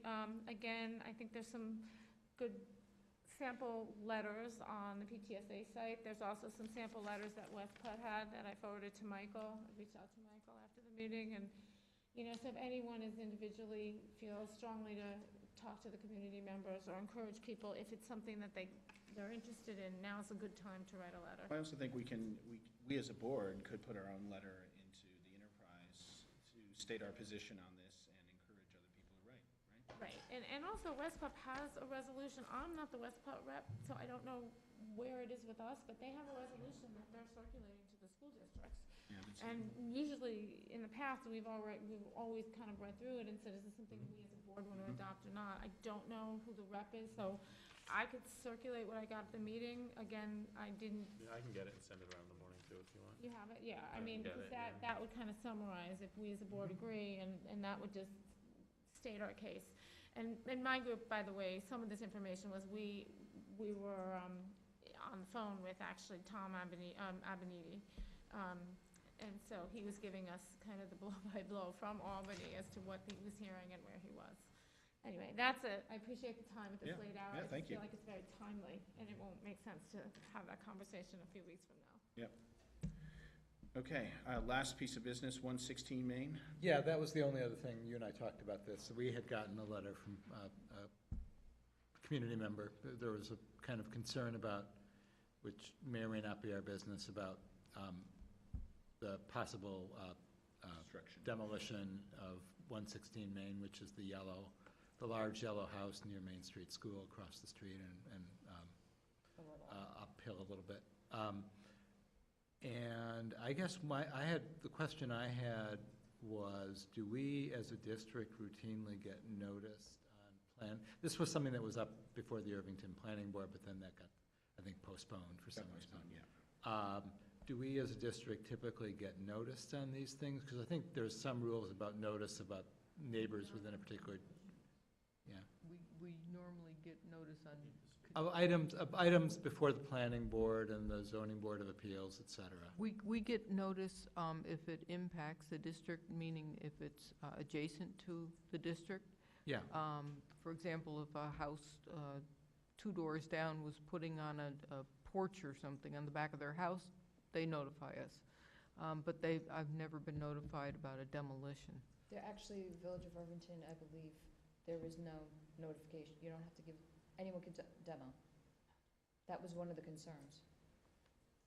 But don't you, I thought when you go in front of a planning board with, well, it's not just demolition, it's a plan for new construction, I think. I just want, my question is simple. Do we as a board get, if you guys get notices on this, does the board get them through you? Do you pass them on to the board? We've only, during my time here, we've only received a few of them. A couple of them were passed along with respect to the development of houses in Dearman Park. There was one that was a distance away where somebody was installing a pool that was downhill from us really had no interest. We did not necessarily share that one. I don't recall getting any notice with respect to this Okay. property that you're It discussing. just might be nice for us to at least get some, routine notice that these things But it's- exist. I think he did notify us with Dearman Park through Yeah, the the weekend. Dearman Park ones. The only one I could think of was someone that had a swimming pool that, like, again, it was downhill from us. Right. And it wasn't completely touching our no. property. No, it wasn't at all. In fact, I couldn't figure out why they even It was like notified a us. couple blocks away from our Yeah. property on the far side of Dallas. Right. Well, Yeah, but that one just didn't seem right. But the others, we absolutely have, that Okay, anything that was adjacent to our property. okay, so this one, we haven't gotten any notice, No. No. we can probably leave for another time whether the board would have, the district has any concern or interest in this. It's not obvious to me that we do, but, private citizens may well, but that's a different issue. I Yeah. don't see any educational issues that this raises. I do. I didn't see anything, Mike. Yeah, that's all, I think. Okay. All right, so I believe our last, Michael? Yeah, no, I was, please go ahead. I skipped over because I assumed that all the community comments were related to the budget, but you waited patiently for your turn. Thank you, Michael Hanna. I guess in this, speaking for, as the PTSA VP on advocacy, and I'm so pleased to hear your comments about what you learned at the legislative session. And I just want to go back, a lot of interesting things that were said tonight, but I just want to go back to Ms. Miller's comment, because at so many meetings I enjoy her ability to give an answer. And one of the most striking things you said today is that in your experience, you've not seen a budget process as fluid, as with as many gray areas as what you're working with tonight. And I think that relates exactly to what you're talking about, that one of the big things we're not seeing are the state aid numbers.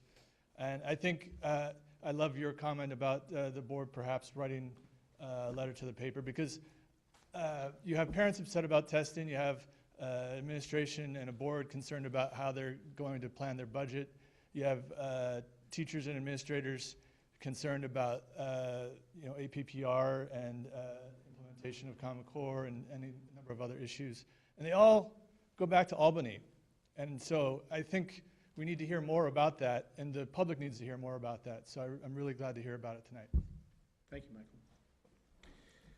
All right, so our meeting notification, our next meeting, don't have to look at this, is March 24th at 7:30 in this room. Look forward to seeing everybody there. Can I have a motion to adjourn our public meeting? So moved. Second. All in favor?